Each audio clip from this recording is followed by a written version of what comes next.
You're listening to the Beans and Dice podcast, a podcast about how we game. Hey folks, welcome to the Beans and Dice Thursday night live call-in show.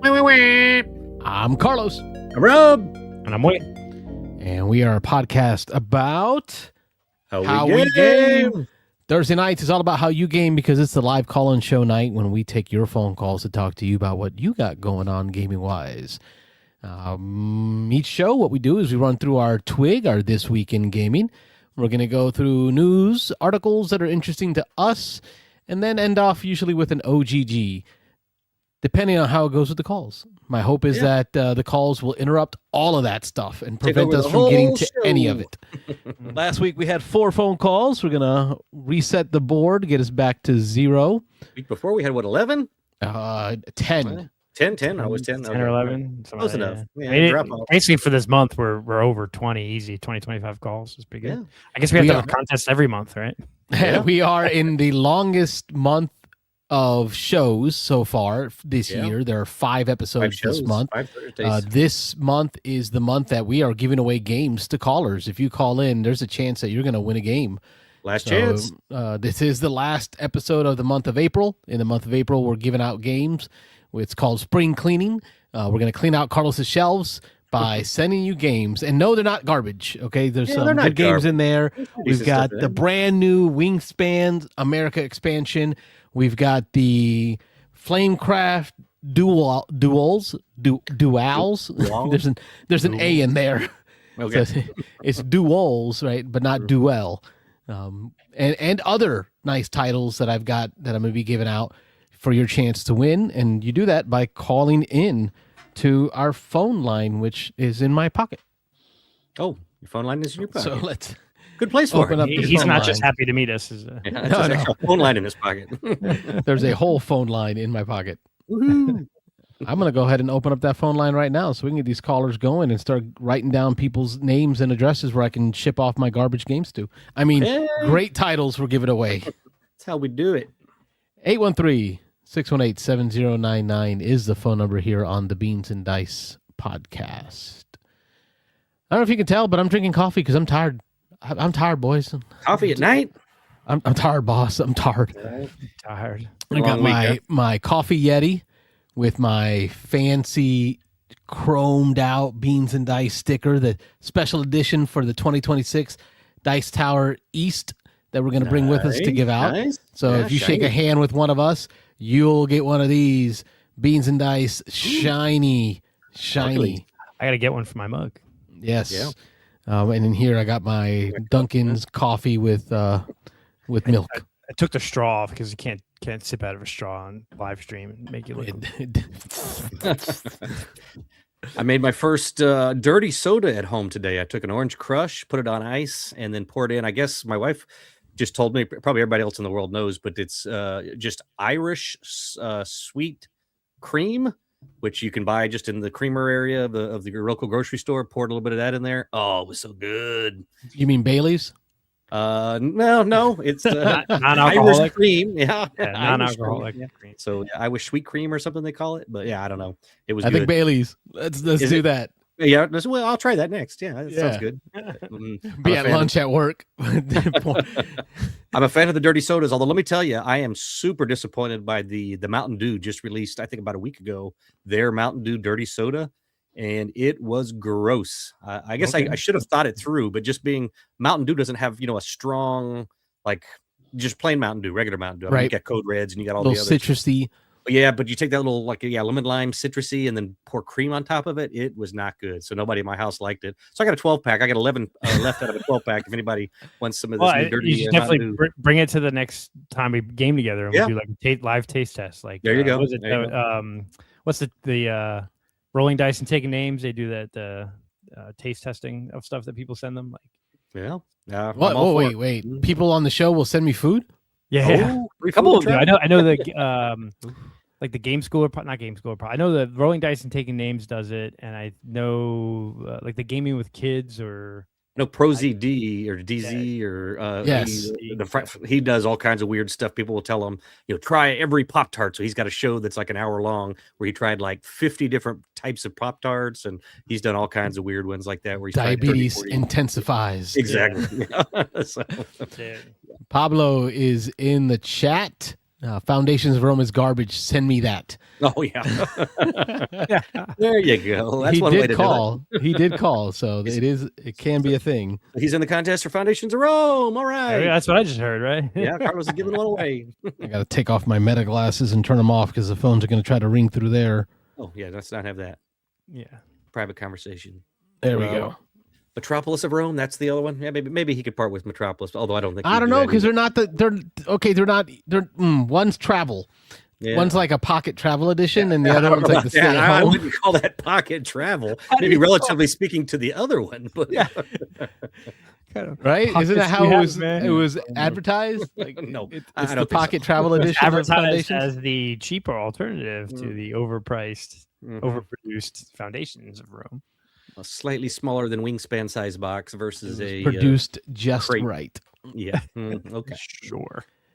Anyway, Let's get into our Twig, gentlemen, while we wait for the folks at home. In the Twig, the TWIG, that is the Twig this week in gaming is what it means. And we talk to you about what we've been playing. So we'll lead off with Rob because you got a lot of them on there, Rob. So let's knock some of yours out. Yeah, a lot is relatively speaking. I think. Well, relatively to the rest of us. Oh, okay. Well, there we go. So this is my big week. It's like the last 2 weeks. I think I had 0. So I stepped it up big time this time. But let's see. Looking at chronologically, my first one that I got to play, I played with my oldest son. I picked up a copy of All Plays Sail, Sail, Sail, whatever. This is a little trick-taking 2-player only.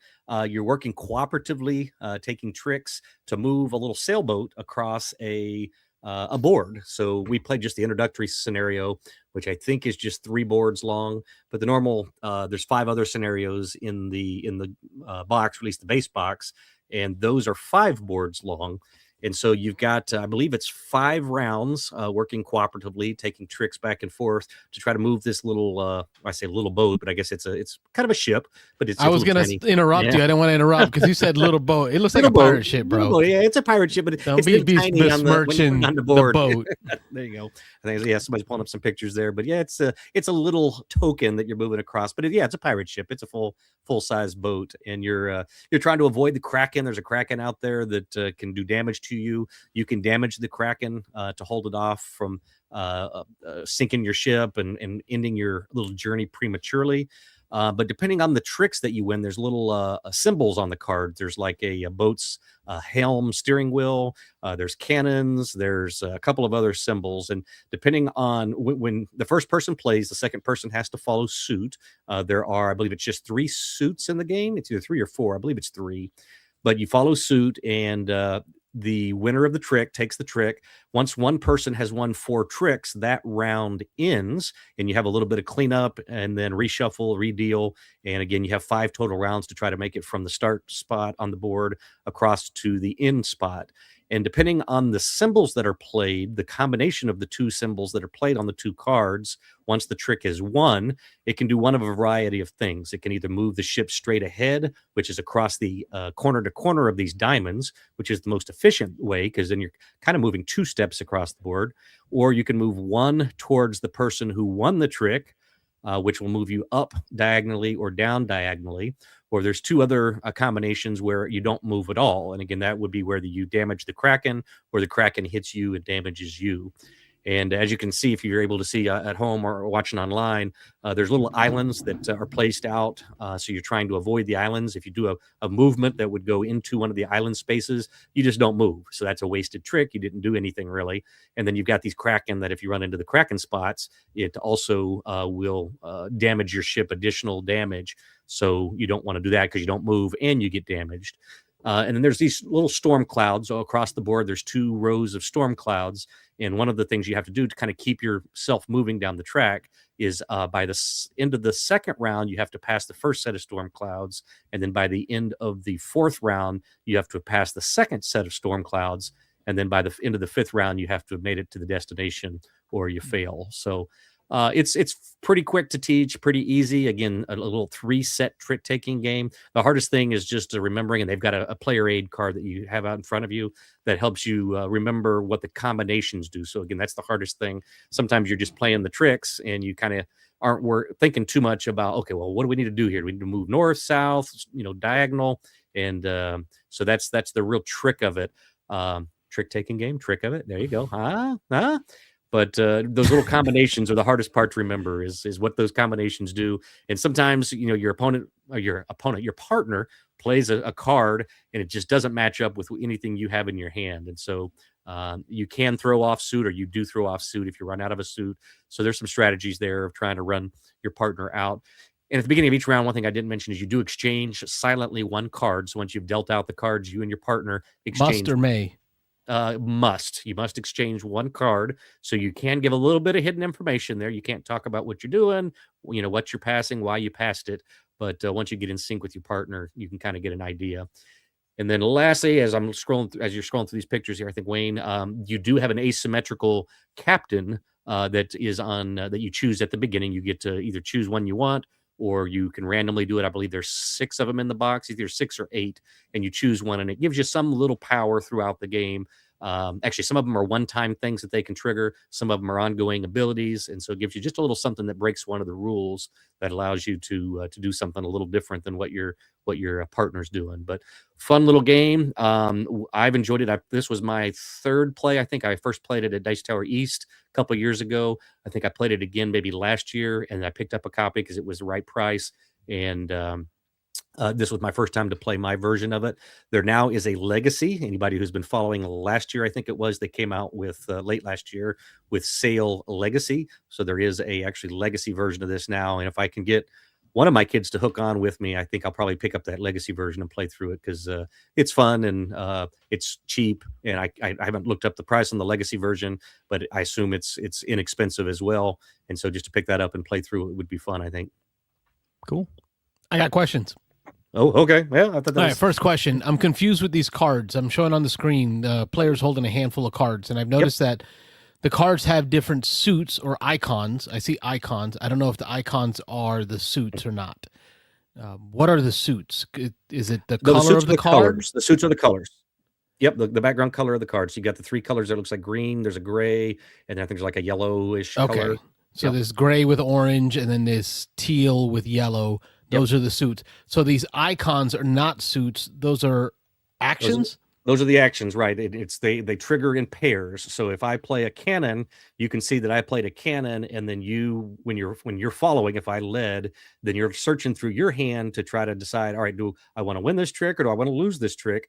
As well, on top of that, you're also trying to decide what can I play, what symbol when I play is going to match up with the cannon that was led, and what does that do? What is that combination of if I play the helm or if I play the Kraken tentacle, what does that attack us? So there's like a cross-reference chart that you're going to have to go to. Feels like an old school war game. A little bit. It's really just a player aid card, and it's got, I think, 5 or 6 different combinations, maybe 6 different combinations, and it just tells you this plus this does this plus this does that, and so it just kind of runs down. There's not a whole lot of combinations, but there's enough, at least for my small brain, that I can't ever remember. So every trick I'm looking down like, okay, he just led a tentacle. I need to play the cannon, or I need to play the helm, or whatever. So interesting. Seems a little lots of pictures, but nobody's showing me the card. Oh, there it is. Oh, the little player aid card. Yeah. Does this is the player aid card down here? That's a pair of them. Yeah, it's 2 of them. I was gonna say it looks awful big, but it's 2 of them sitting right next to each other. I think Wayne's zooming in here. Carlos is driving. Is that Carlos? I'm sorry. One of you zooming in there. I'm going to make you sick.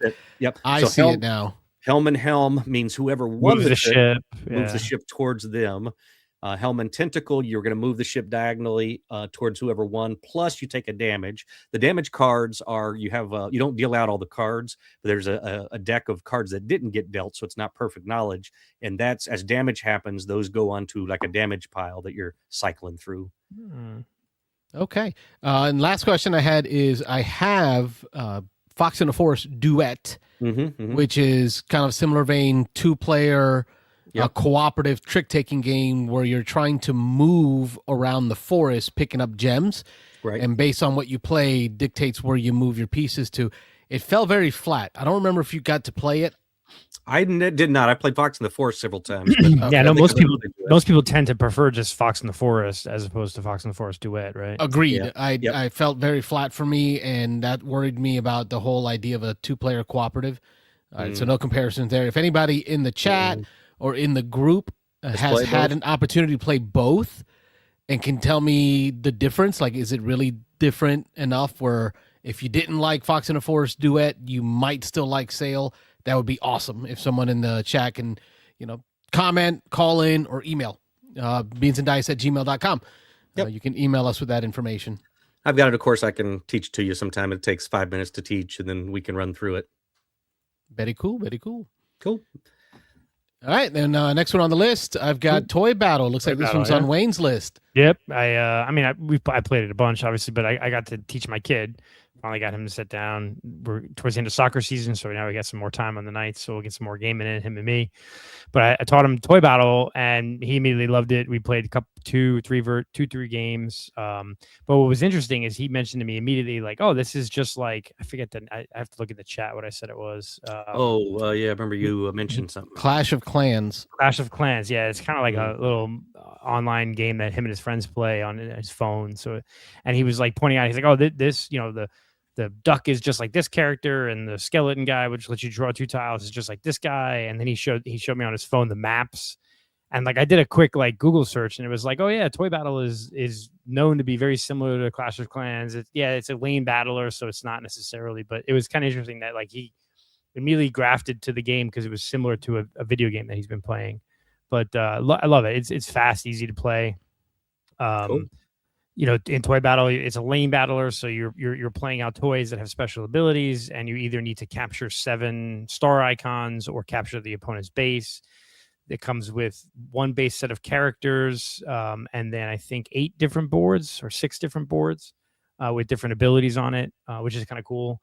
I gotta assume that the game was successful enough that there'll be an expansion of some kind with some either new characters or new boards, which would be kind of cool. Because he was immediately asking like, "Oh, there are other characters than these?" And I said, "No, these are the only characters you get." But fast game. I think we played 3 games in 30 minutes with Teach. Sounds about right. Wow. Yep. Yeah, So that's quick. Pretty quick. Yeah. So I enjoy Toy Battle. It's definitely. I think it's got great presence on the board too. It is with the tile holder. Yep. The boxes themselves where the components are in, and the bright, colorful boards just make it fun to see on the table. And I think that's like I even mentioned him. I think if you and your friends play this Clash of Culture or whatever game, and you say it's very similar, then maybe your friends would like to play this. And he's like, yeah, they probably would, because the colorful nature of it, I think, is what will draw in that preteen teen crowd type thing. So yeah, it was fun. I enjoy Toy Battle a lot. The cute little toys are cool too. Little Tyrannosaurus and robots and all that good stuff. Yep. Oh, Valbara. Valbara, yeah. Well, Wayne and I both played this one, so I guess we can both talk to this one.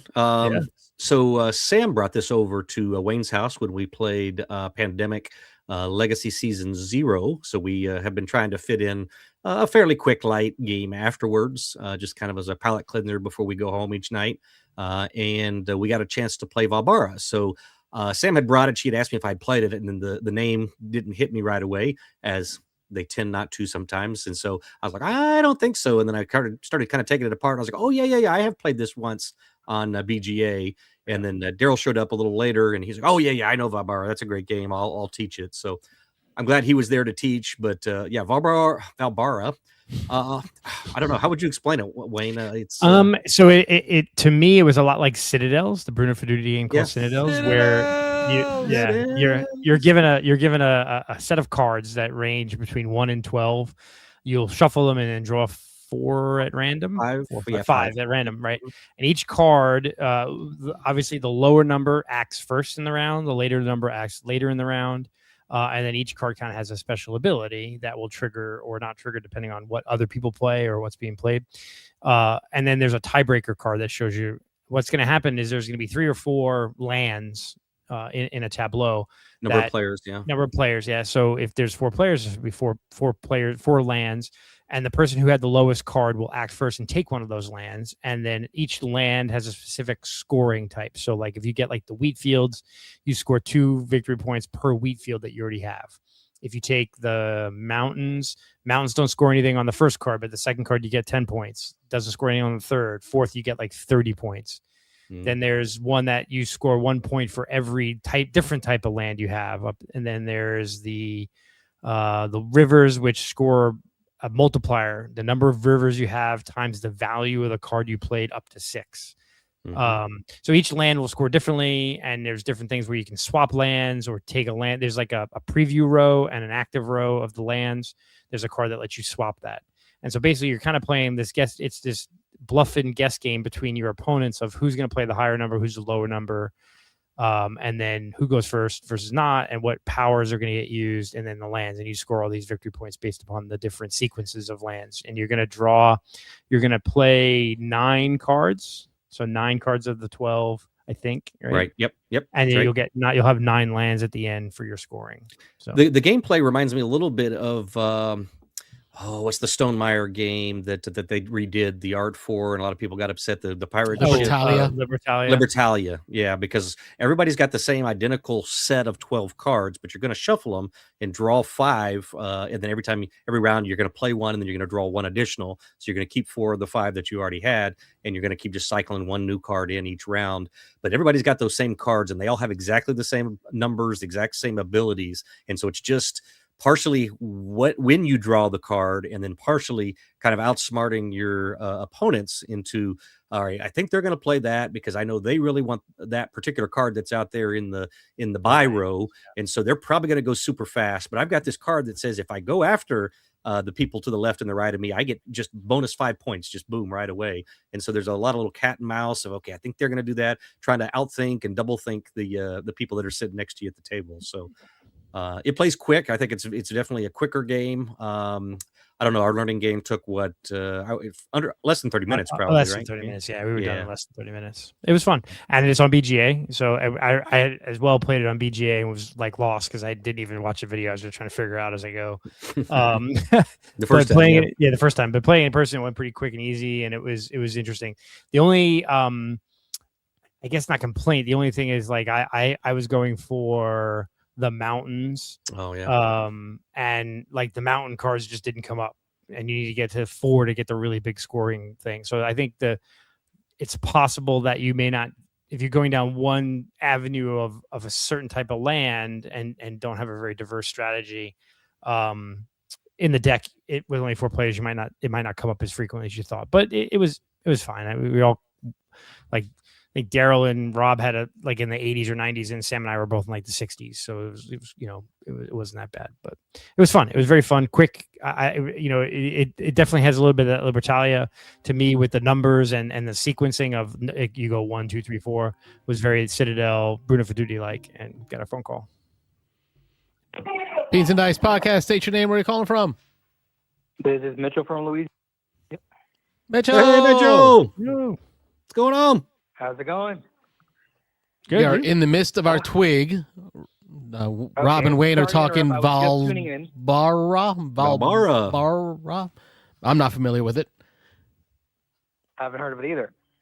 Is that something Viking themed? That's just what I think of when I hear a VAL sound.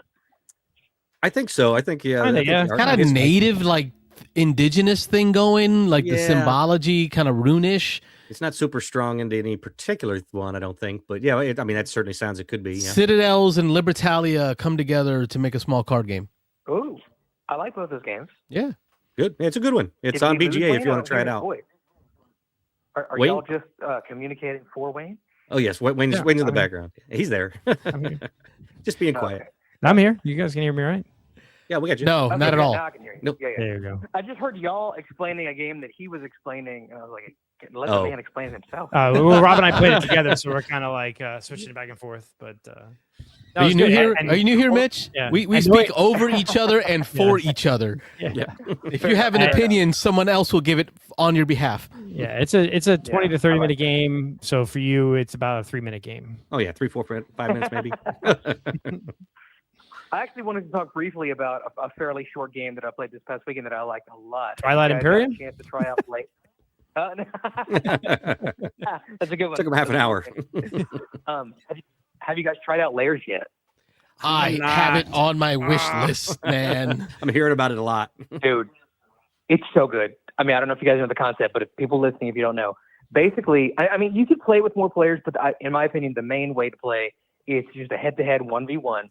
Each of you at the beginning of the game makes a dungeon. So the entrance and the exit you choose, you put up the walls, you put in the monster meeples, you put in the traps, and then basically in the second phase of the game, you're running each other's dungeons, and you're trying to get out of the opponent's dungeon before they can get out of your dungeon. And so on your turn, you're saying, I go north. And they're like, all right, you see 2 walls, and you see a trap in front of you. What do you want to do? Kind of thing. It is so much fun. There's so much of a toy factor to it. I played a buddy of mine's copied Logan, who called in a couple months ago, and I feel like I got to get a copy for myself now because it seems like it'd be a fun family game with the toy factor of it. It's awesome. From KTBG, Kids Table Board Games, can't recommend it enough. Yeah, I can't seem to find it online right now. It's probably sold out because it was a Kickstarter. I think it was just on their website. I feel like I want to wait till I see it at Barnes and Noble. Like it's KTB Games tends to be a Barnes and Noble thing, right, Wayne? Yeah, but they have like I've seen their deluxe copies. copies. The issue I think is the ones that get into Barnes and Noble aren't like the Kickstarter deluxe versions. I'm okay with that. I know it was interesting when you watch the Layers Dice Tower review. They loved it, but Tom did say that the expansions or the extra pieces from the Kickstarter really made it like. That's what I was going to ask amazing. Mitchell. Did you play it with all the expansions, Mitchell? Because yeah, Tom said that the base game was good, but that it wasn't really good without the expansions. So I think we played with some of it. I think one of the things was like a bigger dungeon, but we definitely had the upgraded components, and then there were stickers all over everything. So I think I don't want to call it a campaign, but I guess a legacy game-ish where you're stickering things and you're having different moves you can do on different turns. So that was completed. My buddy had run through the whole thing. And then the monsters and traps, I think he had shuffled in the expansion ones as well. Okay. So I think we had a little bit of it, but I don't know if we had everything. I think basically he was just saying it gives it more diversity in the dungeons you create, so it won't get as stale. But I'm kicking myself because I saw this on when it came out on Kickstarter, and I love KTBG. I was like, it's a 2-player only really game. It's really only gonna be 2 players. It's something that I would play. And now I'm like thinking, the toy factor, I probably should have got it. Yeah, well, apparently, so I didn't play this version, but Logan said you can play a 4-player variant where it's a 1 versus many, and one person makes a big dungeon and the other 3 cooperatively try to run it, which sounds interesting as well. I like one versus many games. I think I'm okay without the extra content piece because I'd be lying to you all and myself, which I'm known to lie to myself. I'm never going to play it enough to get tired of it. Like, let's be honest. I don't play any game, more than like 5 times in a year. So would I ever really get tired of it? No. So like a retail copy at a Barnes and Noble on a discount, maybe a buy one, get one half off type of deal. It's right up my alley. And for that reason, I haven't snuck out and bought it yet. I think I'll wait just find a good deal on it. Yeah, well, I mean, the Dice Tower were really high on it. I'm sure they're going to have copies in the hot games for Dice Tower East. So, if you want to wait and try it out. But I think definitely it would be up all y'all's alley. I think I would like a lot. Yeah, I'm glad you called in about this one. This one's on my radar hard. Definitely want to try it. Yeah. Oh, I remember now why I this did. Sorry, I remember now why I didn't back it. I'm looking at the Kickstarter thing. It was pricey. Oh, was it? Yeah, I think like just the base Kickstarter game was 70 Canadian. And then the really deluxe fancy one was 115 Canadian. I was like, that's a little pricey.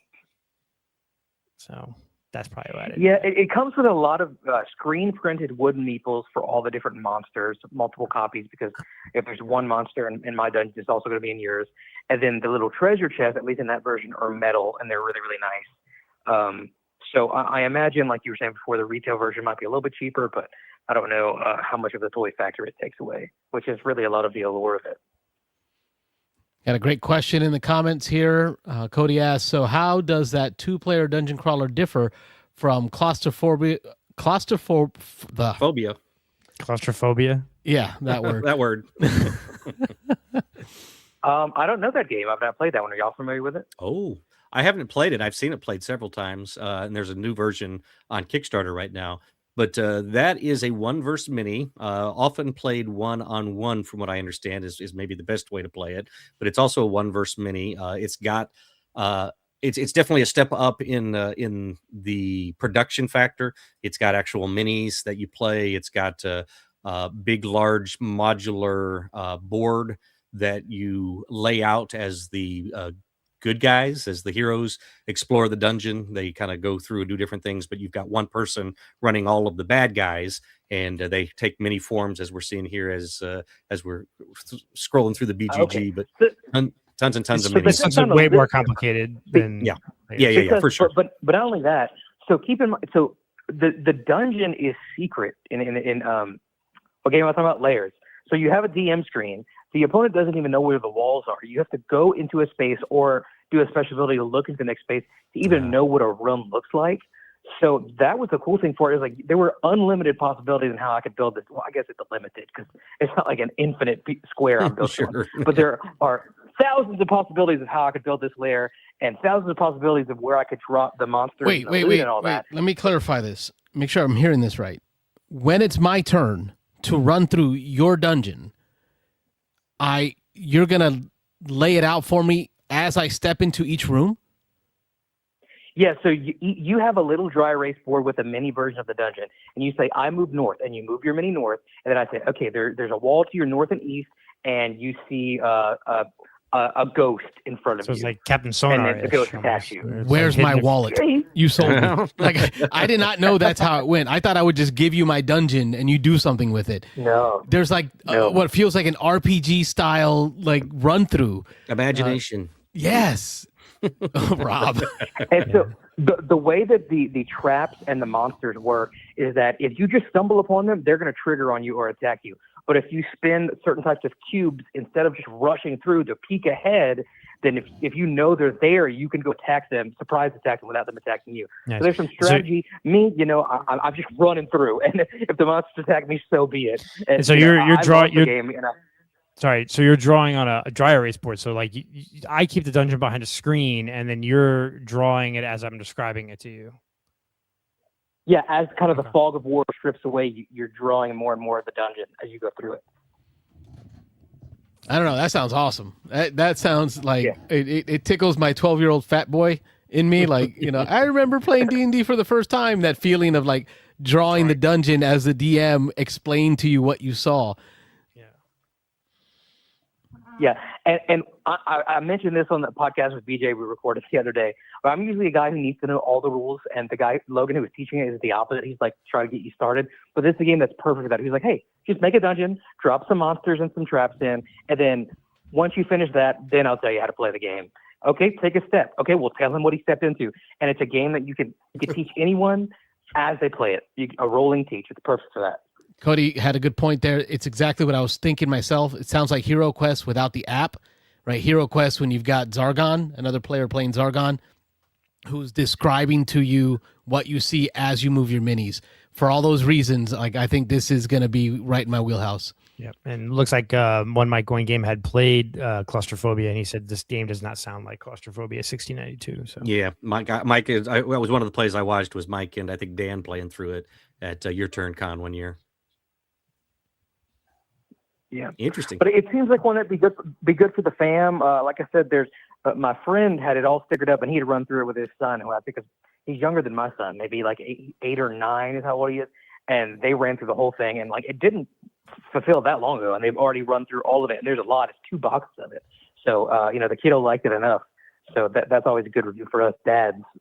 Be fun to do with the kiddos, maybe. Yeah, I think it's only been out for a few months, so yeah. Nice. Yeah. What else have you played? But Anything recently? What's that? Have you played anything else recently? Yeah, we had a big game day on Saturday. I'm already at my 10-minute mark, so I don't want to take up too much time. But I'll say real quick, there was a big buzz whenever Garfield had announced Secret Society. My buddy Doug backed it, and he came in. We got to play it. At its heart, it is a fairly simple bidding game, but then as you get more and more powers, it becomes so kooky by the end. You're basically, you pick basically a cult to be in. Like I was a Aliens, and then I think Doug was like the Finance Bros. It was the America expansion, and then Logan with the robots. And the idea is that you're trying to take over the world by just assimilating. And so there are thematic powers that go along with it, and you're claiming different countries. That's what you're bidding on. And as you get more land and more resources, more satellites, you can do crazier things with your bids or win bids with, less money, that kind of thing. And it's a game that it just, as you play and as you build your engine and your tableau, the game progresses. And so it kind of ramps up pretty quickly. I thought it was interesting, a big departure for Garphill, way different than most of their other games, which is why I initially wasn't interested in it. But, if it's on the table, I'm going to play it. I think it's kind of a breath of fresh air from Garphill. I love Garphill. I love their games. Yeah, West Kingdom and South Tigers and all that. This is very different, but just as much high quality and good production as you would expect from any of their other games. So I highly recommend that one too. It just fulfilled like a week or two ago. So if anybody in the area got that and see it on the table, I would recommend giving it a whack. Haven't run into that one yet. I'll have to keep an eye out for it. Yep. Sweet. Well, yeah, I'll let you guys get back to it. I'm your proverbial notch in the bedpost yet again. There you go. I just wanted to make sure we get that on there. I didn't get to tune into the show just yet. We were doing some stuff tonight, but I'll be in the chat listening. You're number one. You number one. I know that. Thank you for telling me. I mean, caller that is. Oh, number one. Thanks, Mitch. We appreciate it as always. Thanks for the call on layers, brother. I'm going to blame you now. Absolutely. Hey, you're going to buy it regardless anyway. This. Eventually. Yeah, I was like the enzyme. I sped it up. Right? Yeah. Catalyst. He's like a yeast. Having your yeast infection. On that note. Good night, Mitch. Night. That's our buddy Mitch. The yeast to our gaming. New Iberia, Louisiana. Put it on the map. Phone lines are open again. 813-618-7099 is the number. Mitch, thanks for making it a call-in show. Man, Layers sounds good. Like it sounded good. I watched the reviews, and I guess I never caught that part. Like I didn't grok that piece.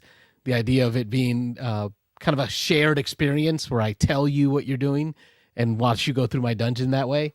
I thought it was almost like where you just kind of hand the person the game and let them play the game I built for them. And then while I'm playing their game. But no, this sounds even better. Yeah, it sounds like it's up your alley for sure. Yeah. Sweet. Where were we with the Twig? We had finished Valbara. Any final thoughts on Valbara? It was good. I compared it to Nar. It's definitely a different game than Nar, but Nar's another Viking Norwegian card game. A couple of tracks that you're moving around, but I want to say Daryl brought up another game that it was similar to as well. But anyway, yeah, they're all kind of in the same vein. All about 30 minutes. They're all fun, so I like it. Don't love it, but I like it. Keep it going with the shared experience. Any update on Pandemic Legacy Season 0? It's going well. I listed it this week because not obviously we're playing through all the months, so I don't necessarily want to talk about it every month. Every time we play Good comment here. Let me interrupt. Cody Near, I don't know how to say that. Do you take callers? Holy crap. This is the only podcast I've ever seen that takes callers. We do. Yes, we do. 813-618-7099 is the number. That's the whole idea. This show is more about y'all than it is about us. We take your phone calls to talk to you about what you got going on gaming-wise. And then when you're not calling, we talk about what we're playing. But our hope is, like a couple of weeks ago, the whole show was all callers back-to-back the entire day. We talked about nothing but what y'all had going on, and that's the hope. Good stuff. Yeah. Don't forget our buddy One Mic, One Game also does a call-in show on Tuesday nights out of the West Coast. Yeah. So we cover coast to coast on our call-in show radio network. Yeah. Hey, call in. You get 10 minutes to talk about whatever you've been gaming, whatever questions or games, whatever stuff. So, yeah. So I mentioned this one because it was it reminded me like when you played Pandemic Legacy Season 1. and you had those couple of months where you had like the woe factor of either something crazy big happening, or like this one was like, there's no way we can win this month. Like, or we got to the point where we thought there was no way to win the month. And we're like, all right, well, do we just fail and re-rack it and try to win? Or can we get a partial victory? Because in this one, you kind of get a partial victory and fail forward if you get like one objective of the two. And we're like, all right, no, let's not repeat the month. Let's partially fail. We can move forward. And then as we're playing out, we had like 4 turns before we would run out of the deck. Yeah, we were counting down. We counted down, and we tried like for like 10 minutes. We tried to finagle and figure out a way to win. Yeah. And then we said, okay, let's just go for it. And then like the next round, the cards flip where we're like, okay, we can do it now. And it was just that stress. Sam had the good comment after we finished the game. She's like, that was stressful, but in a good way. You were like, oh, we're so close. Can we possibly do it? And it was like one of the objectives we had to kind of uncover a research facility in a random city in Europe. And we were down to like 5 different places it could be. And it was too expensive of us to uncover it. There's a way to uncover it. 4 of the 5 were Russian controlled or Russian influenced, and 1 was American influenced. And Rob's like, it can't be the American one. It's a 1 in 5 chance, right? And so we were like, well, it's got to be a Russian one. So let's just build, let's go for the Russian one. And it ended up being a Russian one, but there was no way we would have ever eliminated London, which was the only Allied controlled city left. It was the last card left of the last deck. card that would have been drawn. So it was like we had to take that guess. So it was just I'm highlighting it because it was a really good play, really fun, where it was like you spent like 10 minutes just trying to map out how to fit that. Can we win both objectives? And we ended up doing it. So great month to play. So Rob, I'll let you add to that. Yeah, I mean, that was fun. Yeah, I mean, like I say, we had to figure out where in Europe that last one was, and so you kind of eliminate them as you draw cards out of the player deck. You're like, okay, well, now I got another European one, so it can't be that because you took those cards out of the player deck and put them randomly under or one of them under a hidden folder, so you don't know which one it is. And some of them are Soviet, some of them are neutral, and some of them are American. And so as we're counting down, it was 5-1 odds, and then we would eliminate one of the Soviet ones. Then it was 4-1, then it was 3-1, and then it came down to 2-1, and then 50-50 at the very, very end. And so we hedged our bets. We sent a team of both neutral, which was what London was, or was London neutral? No, it was. I forget what the other. It's Soviet, neutral, and then whatever the other faction is. Like Allied controlled, yeah. Allied, NATO. American, whatever. But it was 50-50. So we hedged our bets and we put one of each type of team there. So we spent our last few turns doing that so that we knew we would kind of get it on that last round no matter what. But it was stressful trying to figure it out. And we were, like Wayne said, we were trying to decide at one point, will we just make a random guess because we're probably not going to survive long enough. And so we fought off all the bad stuff just long enough to get down to that last turn in the deck. And we pulled out. It wasn't a complete victory. We would have needed to complete, I think, all 4 of the objectives, and we completed 2 of the 4, which was there was one objective that had you can complete it with 1, 2, or 3 of the things. Yeah, not trying to spoil anything because granted, the game's been out for a while, but we don't want to spoil things. So yeah, so we're not going to get into details. So as far as the game so far, we're 1/4 of the way through, and I haven't had any oh my gosh moments yet. Like nothing huge has happened that's been like, as there were in season 1 and seasons 2. So I assume it's coming. There's lots of spots. Again, not giving anything away. There's lots of spots though where you make decisions. There's cards that come up in the deck, and it asks you decide how you would handle this situation, and then it gives you a little scenario, and then it gives you like 3 or 4 different choices you could make, and you make a choice and you check it off and you put it in the personnel file. And so all these little things are going into this personnel file. So eventually we're going to pull all those out, and all those little decisions or little things we did before are going to end up meaning something. So that's I think what we're building up to. But yeah, enjoyed it. It's a lot of fun. So we haven't played as much. We missed several weeks just from various things, so we haven't played as consistently as we were hoping. But hopefully, we'll get some back to back here and catch up. Yeah. But it's worked out that we basically played once every month. So we played January, February, March, April, and April. So it's kind of cool. So so far so good. Yep. So that was that. That was our Twig.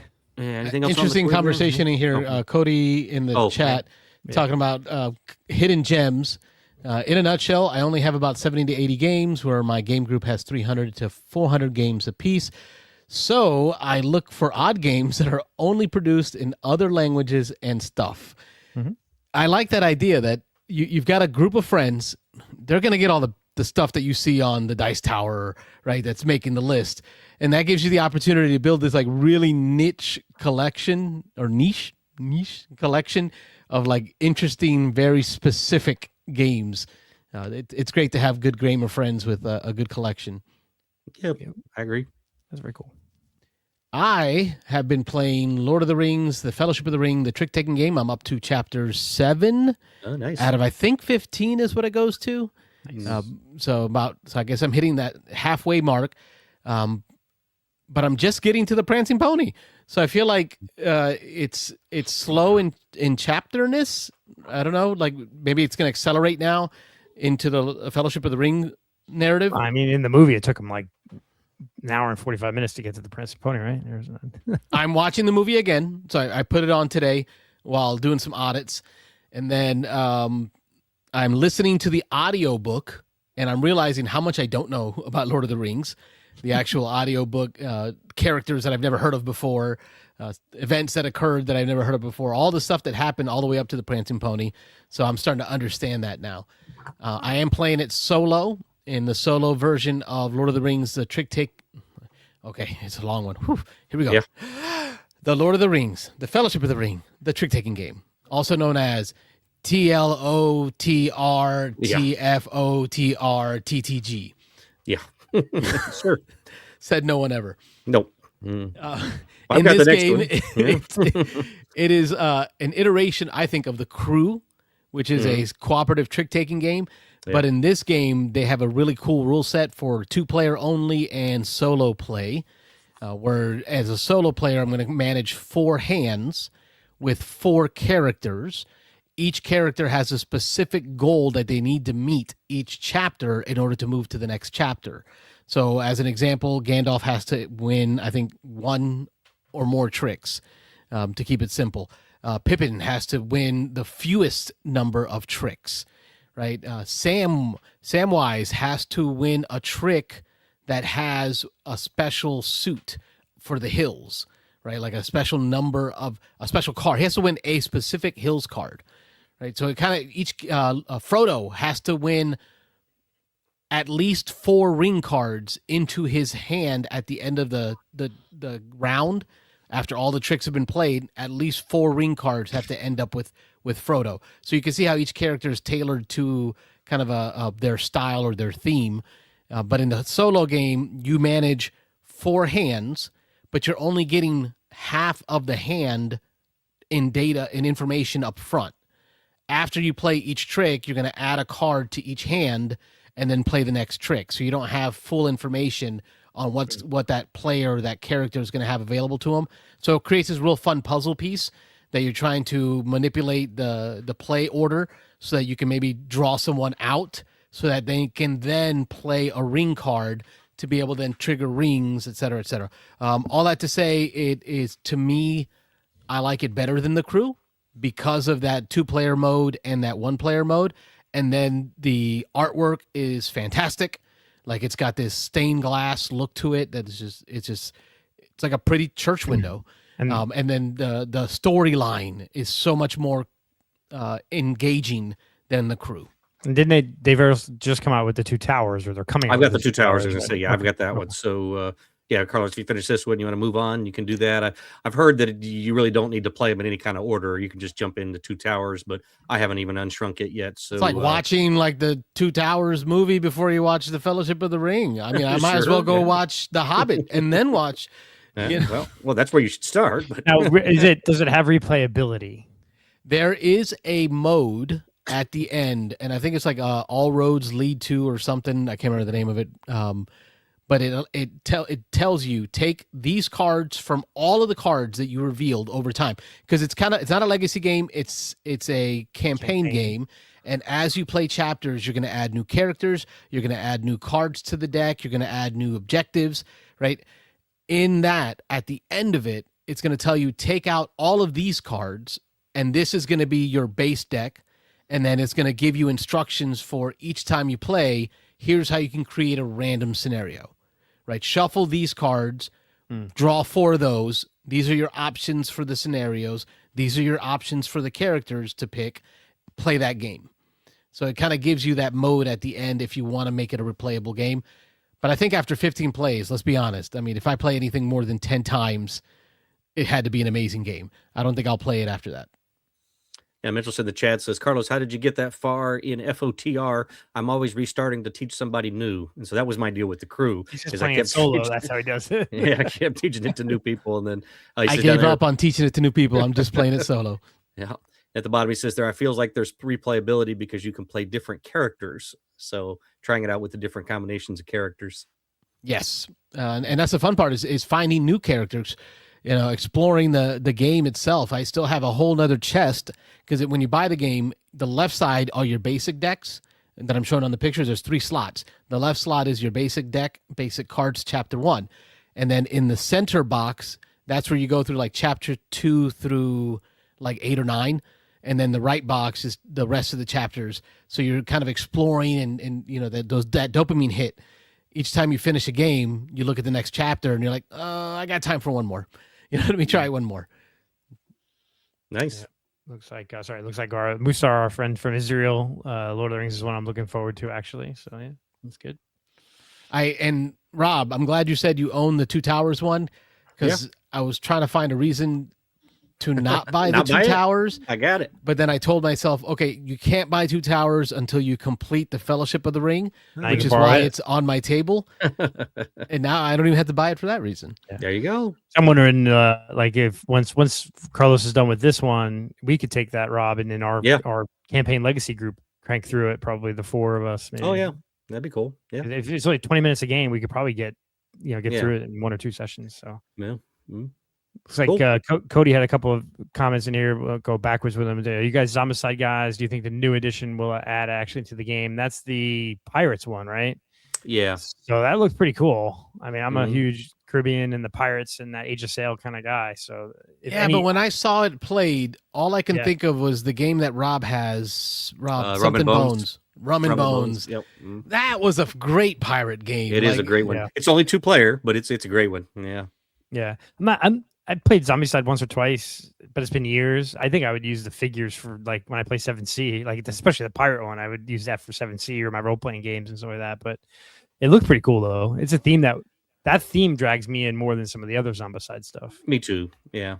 The Western. I don't know. Like I feel like they're very samey. Like they're all getting very samey. Yeah. As I play different iterations, so I feel like for me, Zombicide 2nd Edition is awesome because of the rule set changes, like the streamlining of it, the simplicity of it. So that will be my Zombicide game of choice. And then if I play a different Zombicide, it's probably going to be a Night of the Living Dead, because I feel like that one did a great job of providing a narrative campaign style system that follows the arc of the movie.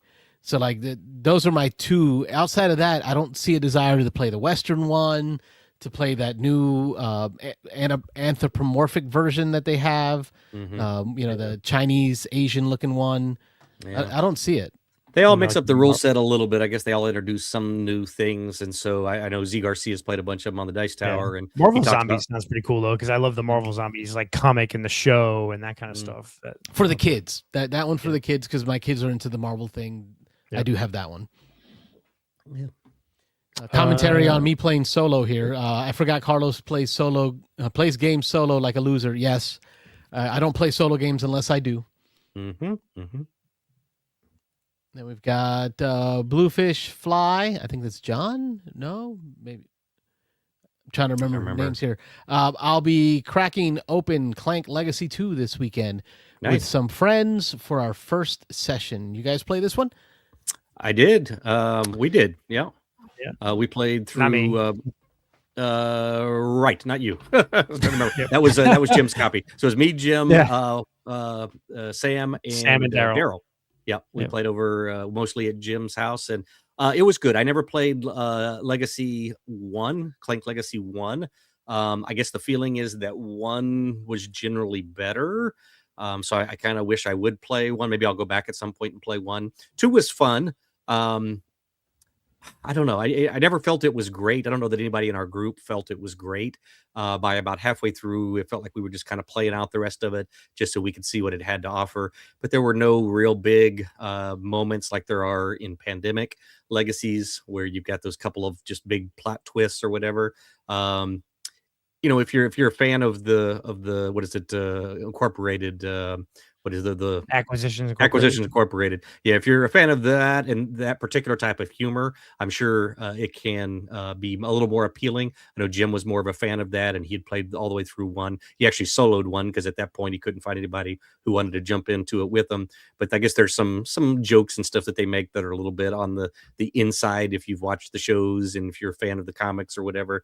But it was good. It wasn't great. It was good. Good, not great. Yeah, that's my feeling on it. Okay. Got Pablo saying that he got Zombicide, Undead, and Alive, the Western one, because that's allegedly the hardest. Good. Okay, that's a reason to buy it. Yeah. Challenging. Yeah. Still unplayed though. So. There's a resounding recommendation. That checks for Beans and Dice. That checks. Rob, have you played Gutenberg, right? I have. I'm trying to remember Gutenberg. I get that one confused with. It's the press with the. Yeah, but you get that one confused. There's another one. Yeah, that's the one with the. There was two of them that were real similar looking, and so I can't remember. I know I've played both. I've played Gutenberg a couple of times, but yeah, Carlos, you played that with me at. No, I didn't get a chance to play. You went off on your. I was off doing something else. Okay, but y'all told me all about it. I think you and Mitch played it, if I remember. Yeah, correctly. it was fun. There was it's drafting. So you're drafting different types of things. I think it's inks. Printing press. I know the Dice Tower copy has like the little inkwells that are full, right? And Yep. Those were cool. Those were certainly mega upgrades from what comes in the game. But yeah, it's fun if you like bidding. You're definitely bidding for turn order to be able to draft stuff or to be able to take stuff. I guess it's more bidding for turn order bidding. And taking from different areas, but I guess it is drafting because it's open. Once you bid, you get to go wherever you want to go and take different things. And so, but the theme was cool. The boards and the little components and everything are very well put into the theme. The look of it just feels like you're in an old style, maybe was it 1800s British printing press, and the little gears. Are one of the components that you can draft to, if I remember, those help you upgrade or do things more efficiently. So, yes, I actually, now that I remember now, we're seeing some of the pictures here from BGG. I think I played this with BJ from Board Game Gumbo, and I can't remember if Mitchell was here. Was it on that one as well? But I think I've played this one. This one was just the one time. The other one I'm thinking of, actually, I played a couple of times. I'm trying to think of the other one too. What was the other one? It was real similar. Carnegie, are you? No, that's what I was thinking too. But no, there's another one that came out. It had like printing and press, or it had like it was real similar theme. Oh, was that the one with the anthropomorphic animals? Oh no! You're thinking of Fit to Print. No, that's the real time one. I hated that one. Yes, that one was real time. So I really did not. It was good. I bought a copy. My wife loves that. Stressful. But we got couple more comments. Gutenberg was good. Yeah, I want to play that one this year. So, strange experience this week playing Australia. So that's a Martin Wallace game, right? Yep. Yeah, it's cooperative as well and competitive with one winner. And when it was over, I was left feeling like I would only want to play it against solo. Odd? No, I mean, I think those cooperative games where there's one winner can leave a bad taste in your mouth, right? A little bit because it's like what's the survival one that like Dead of Winter. Or something where that's a similar one. That's a semi-co-op. It's like Crossroads. It's like that Crossroads system where you can have a trader, but they're not really. But so, I mean, I don't think it's necessarily weird. Certainly, like I've had that. I think I like cooperative or competitive. I don't like unless it's a game like Battlestar Galactica where the Cylon is like the theme is there for that. I can kind of get behind Mitchell agrees. He said, Dead of Winter in Australia weird because of that. Yeah. I'm not a huge fan of that. Those semi-co-ops. I'm a big proponent of not liking the what's the one that's like Alien in space. Nemesis. Yeah. Played that 3 times now. Hated you keep it every getting time wrangled into that. Rob, you know you're allowed to say no. Like no is a full sentence. I haven't been a fan of most of those games, but I will say so. Shadows of Camelot and Battlestar Galactica are ones that I really like. I haven't played Battlestar. The theme is built into it, the Battlestar one. So I need to play that. Musar's asking about. I'm curious if you've played Vantage and what are your thoughts. Go ahead, Wayne. No, we talked about it a week ago, and Mitchell said it's crash, I guess, right? But no, I'm really liking it. I'm probably gonna buy. I didn't buy a copy originally because I didn't think I would like it, and I was like, it's too much, whatever. And then Daryl said it's really good solo, and we've talked. I feel like I'm repeating it because we've talked about it so much in the past. No, just I'm not good at solo games because by the time I set up a big game, I get bored, right? And I have cats that'll mess with everything. Carlos, it's happening to me right now. Yeah, you can set up a game. It's taking an hour to set up this solo game. Yeah. So setting up a solo game, I always get tired, and then I don't want to, and I can't leave it out because I don't have a gaming table yet. I'm going to fix that next year. But but Vantage, I really like. You can set it up and start playing in 5 minutes. And the story, it reminded me of the Choose Your Own Adventure stories that you read as a kid that just, it was engrossing. And I was kind of like in my mind thinking, okay, if I was a GM or if this was a movie, what would the script be like? And you're kind of like creating the story in your head as you're reading things and learning more and more. So I'm really enjoying it, but I've only played it solo. This weekend, I hope to play it with my wife. I will say the game plays 1 to 6. I would never play it with 6, 5, 4, maybe 3. It's mostly a solo or co-op game. 1, 2, or 3 is basically all I play Vantage Edge, but I'm really enjoying it so much that I'm probably going to buy Daryl's copy. He's looking to offload his copy and he's going to sell it to me. So, oh, good. It'll be in our group library. That's awesome because I do want to get that one played. Yeah, I think you'll like it, Carlos. Especially as a solo player, you'll get into it hard. Aaron from Ohio has told me about it so many times, and he has yet to steer me wrong. So I think I need to get that one played. Yeah. Yeah. Give it a try. It wasn't for me, but yeah, give it a try. Yeah. Just jump in one mic saying, there you go. I saw that one. I don't like Dead of Winter because it's semi-co-op, but I like Battlestar Galactica. No, I think it's the theme of Battlestar Galactica because I love the show so much and the whole hidden Cylon trader thing that it doesn't bother me as much as it does in Dead of Winter and some of the other games like that. So I sold my copy of Battlestar. No, I did sell it for a ton of money. That always helps. Yeah. But so I didn't keep it because it's hard to get to the table, but it's the theme because I like what's the Unfathomable is the reprint. I have no desire to play Unfathomable as much. I have no desire to say that word. Yeah, and it's not so much semi-co-op. I don't mind semi-co-op stuff. It's the hidden trader thing that where like you'll have like you can win the game, but then one person wins better because they were they stole the food the last turn, something like that. So agreed. And then I people either love it or hate it. So I love it solo. Rob, you were. I played it 3-player, and it was long, and it was just meandering, and BJ from Board Game Gubbo loves it. Mitchell doesn't. Yeah. So it is very, and like Daryl says, he loves it. He likes it. It's just Daryl he goes through his collection, cycles things through. So what do they call it a Vegemite game? Is Vegemite, that Australian condiment. You either hate it or you love it. Like there's no in between. No in between. Yeah, does seem to be that's the case. So, got a game here on the Twig still. Trying to knock these Twigs out. I think this one's Rob.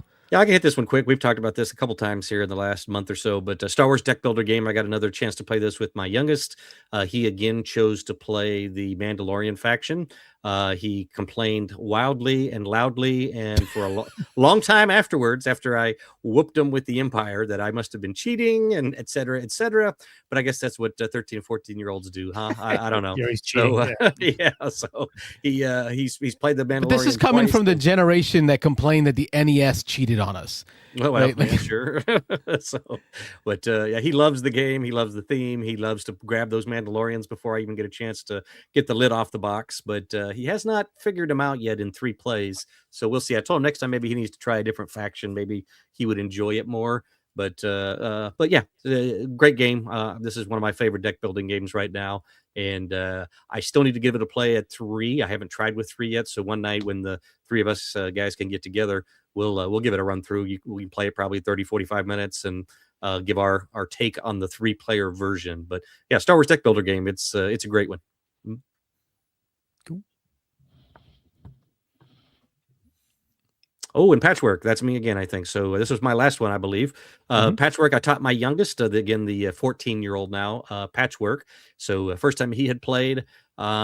This is one, the story in my household is my wife will never play. This was one of the reasons she'll never play board games again, but she'll never play certainly this one ever again. This is the big one. Anytime we joke with her, we're like, hey, you want to play Patchwork? And she gets very angry about it because supposedly I did not tell her that the buttons were points at the end of the game. She thought she was just filling in her board, and since she had filled in more of her board than I did, she thought she won at the end. And when I told her how we scored it, which I guess apparently somehow I forgot to explain in the teach, but anyway, so she threw some components afterwards and vowed to never play board games with me again. But so I taught this to my 14-year-old. He had a good time with it. He actually beat me pretty handily. This is a game where scoring negative points is definitely a possibility. I've done that more than once. I want to say he won it was probably about 25-15. So it's a kind of a low scoring game usually at the end.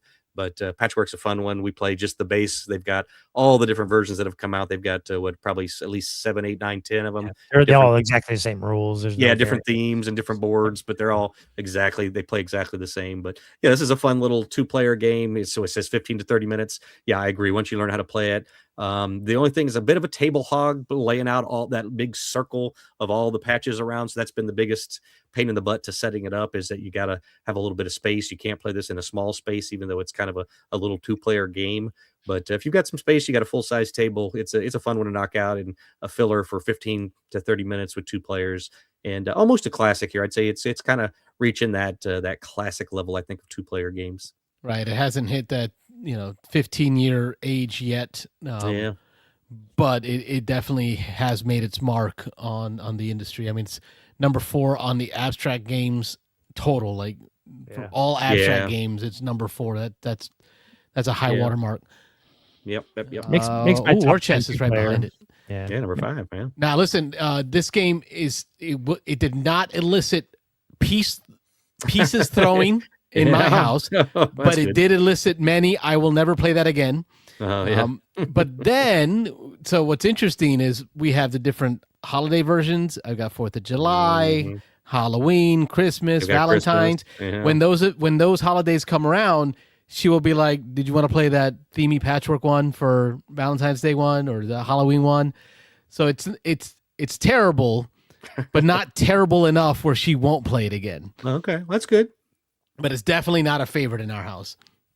For me, I love it. I love that cutthroatness. Oh yeah, you're definitely. It's not a nice game. Not a nice. A lot of the game is trying to steal what your opponent needs and trying to leave them where they have no move, and all they can do is just collect a couple buttons and move on down the path. So yeah, it's pretty mean.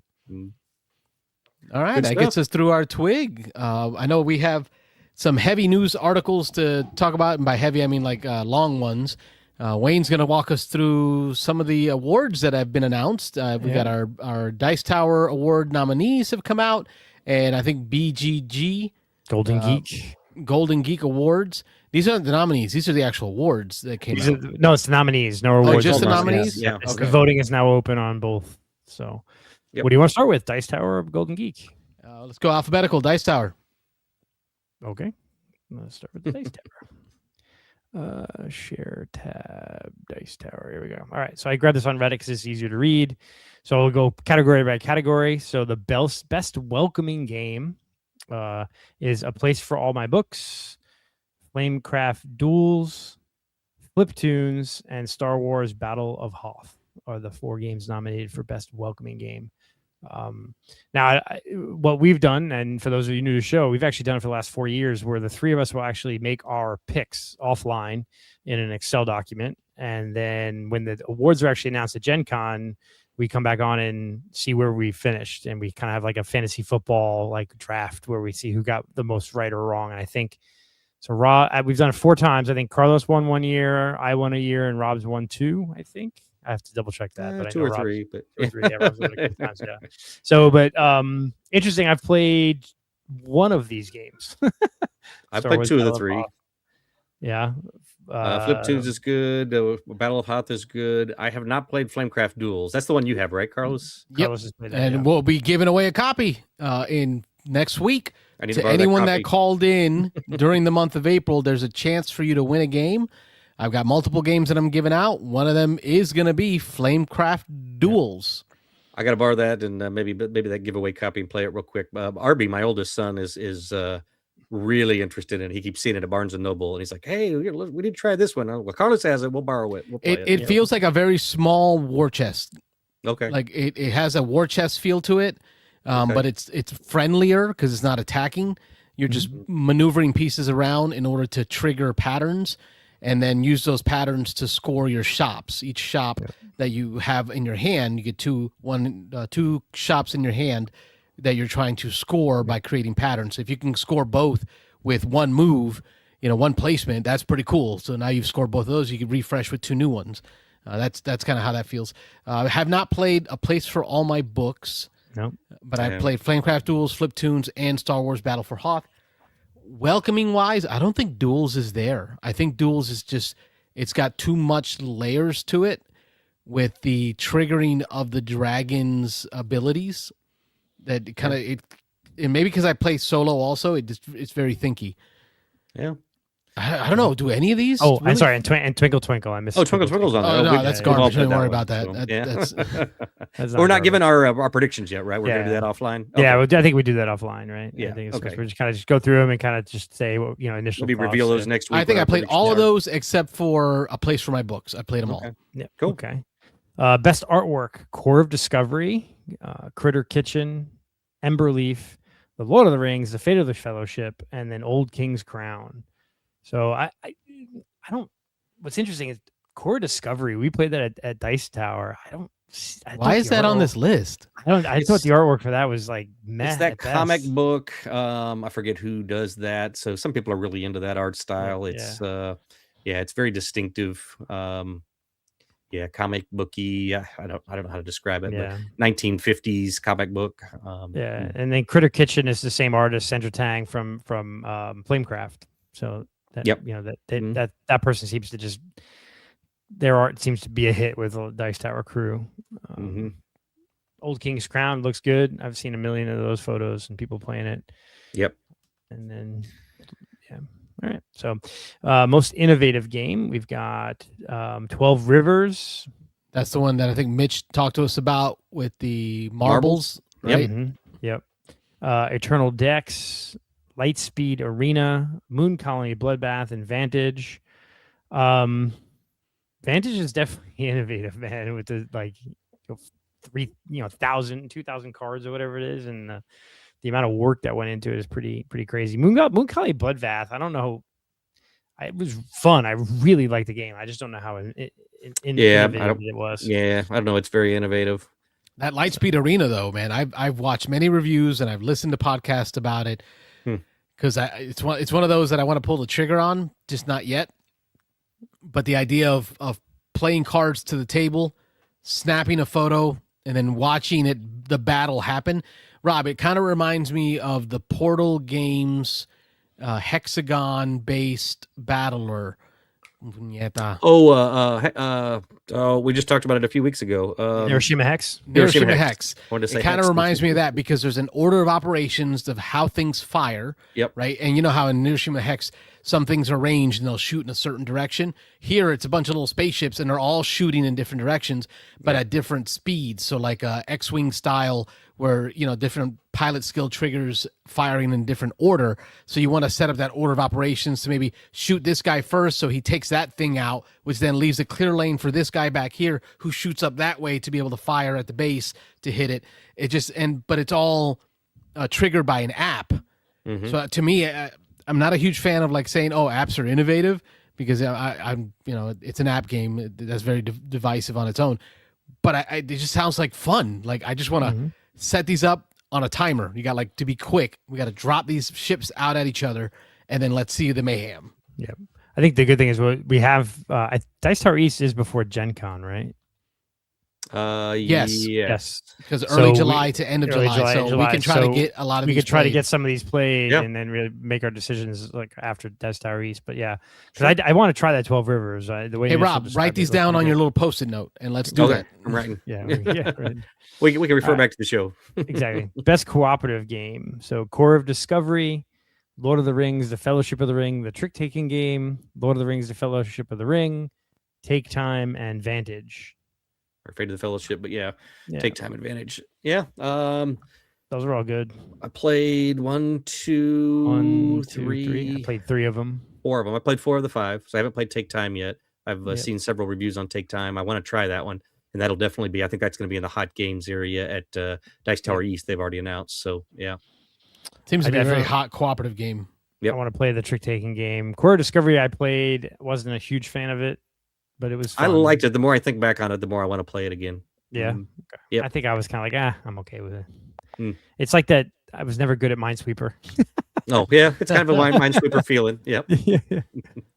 Yeah, and All Fate right. of the Fellowship I found just to be way complicated, but I think it was Yeah. Mitchell that said they were going to run us. Somebody was going to run us through it, so and teach us how to play it. So That'd be Because Okay. I did the how to play on the BGA, Board Game BGA, Arena, and then I yes. tried to play a game solo on Board Game Arena, and I was like, I'm out. yeah, I tried to play a game with 4 of us, and we quit after the first round. We were like, nope, this is too much. Best reprint: Cyclades, the Legendary Edition, Ego, Magical Athlete, Memoir 44 refreshed, and then Santorini Second. How did that Edition. make it on the list? Like it didn't change anything. No, it's refreshed. And you they know, changed, they that's changed Hall the of Fame. color. They changed the color on the tanks, right? It's changed Slightly. the art a little bit on the box. Yeah. Yeah, I I'm don't still know. waiting. I think that's I mean, Magical Athlete's probably going to be the shoe in there. I think, but We'll see. Yeah, I don't know. everyone just goshing over that game, so we'll have to see. But Yeah. all right, best strategy game: Brink, Galactic Cruise, Luthier, Speakeasy, and Sweetlands. This is going to be an interesting category because I think there's some heavy hitters here between Galactic Cruise, Luthier, and Speakeasy. I think are just going to really Yeah. it's going to be hard. They may all pull from each other. I'm not interested in Brink at all. I've heard very mediocre reviews on that one. It just doesn't sound exciting, but I played Speakeasy and Galactic Cruise, and Yeah, I played all 3 of these. really want to play Sweetlands. I've never played Luthier. I want to try that one. That's definitely going to be a must for me if I haven't played it before. Dice Tower and Sweetlands. We were actually going to just play Sweetlands recently and didn't get a chance, and so that's that's maybe my number 1 game right now to get played. So those are definitely getting played. Okay. I cannot say the same for me. This is Not This your is, category. not a Carlos category. Nope. there's a realm of Euro games that I enjoy, and it's got to be across. You know, Wayne taught me Targi today. There's got to be an intersection of theme and mechanisms for me to really enjoy Euro, and none of them has Speakeasy, spoken to me. Luthier, no, I don't know what Sweetlands, but All right, best board game production. You have The Elder Scrolls, Betrayal of the Second Era, Galactic Cruise, Luthier, Puerto Rico 1897 Special Edition, and Speakeasy. So it's a lot of repeats here. Some really great production values. I played 3 of those 4. If Yeah, Carlos would actually have filled out his thing, we could actually see the Puerto Rico up close. But, Oh God, how did I mess that up? So I played still it. I beat played it. myself up. I played Puerto Rico. I just haven't played this version. Of I played the new version. I got to play Yeah. it in Louisiana. So Louisiana. played the new special edition. It was nice. Yeah. And I'm dying to play Elder Scrolls. That's another one that's way up on my list. Solo only experience, but man, it's chip theory games. Come on, poker chips and neoprene mats. Can't wait. Loving it. Okay. I'm looking forward to Puerto Rico. I think that's going to be the one. Mm. Yeah. Best games from a small publisher. So This one's Eternal already done. You don't Deck- have to read these, but go ahead. Eternal Decks, Galactic Cruise, Lightspeed Arena, Luthier, and Regicide Legacy. Mm-hmm. So only one new there that we haven't seen yet. Regicide Legacy gets a nom. Mm. All these guys have been nominated for a few other things. Best 2-player game: Flamecraft Duels, Star Wars Battle of Hoth, Tag Team, Toy Battle, and Zenith. That's gonna be a tough one. This is a tough one because Yeah. I've played 2. I've only played 2 actually of the 5, but I know that duels and tag team are well rated as well. I've played 3. Carlos, you've played 3 of them, right? Or 4 of them. 1, 2, 3, 4. 4. You spent all but Zenith. Zenith is the one I'm missing. Yeah. Yep. And I keep hearing good things about it. And I like lane battlers, so that Yeah. we'll have to try that one at Dice Tower. I'm not committing to buy it. Yeah. There you go. Yeah, it's a lane battler, shot in time. This, to me, this category is going to be like, this is a I tough don't know, like splitting the baby. It's going to make Yeah. me cry when I like I want this one, but no, but that one, but no, but like they all have good qualities. The only one that like I'm okay with not winning right now for me is like Star Wars Battle of Hoth, only because it's effectively Memoir 44. Memoir. That's Yeah. true, I guess. Right? With Star Wars. Like, okay, we've been waiting for this forever, but I still don't think it makes it like there's nothing innovative there for me. It's just Star Wars Memoir 44.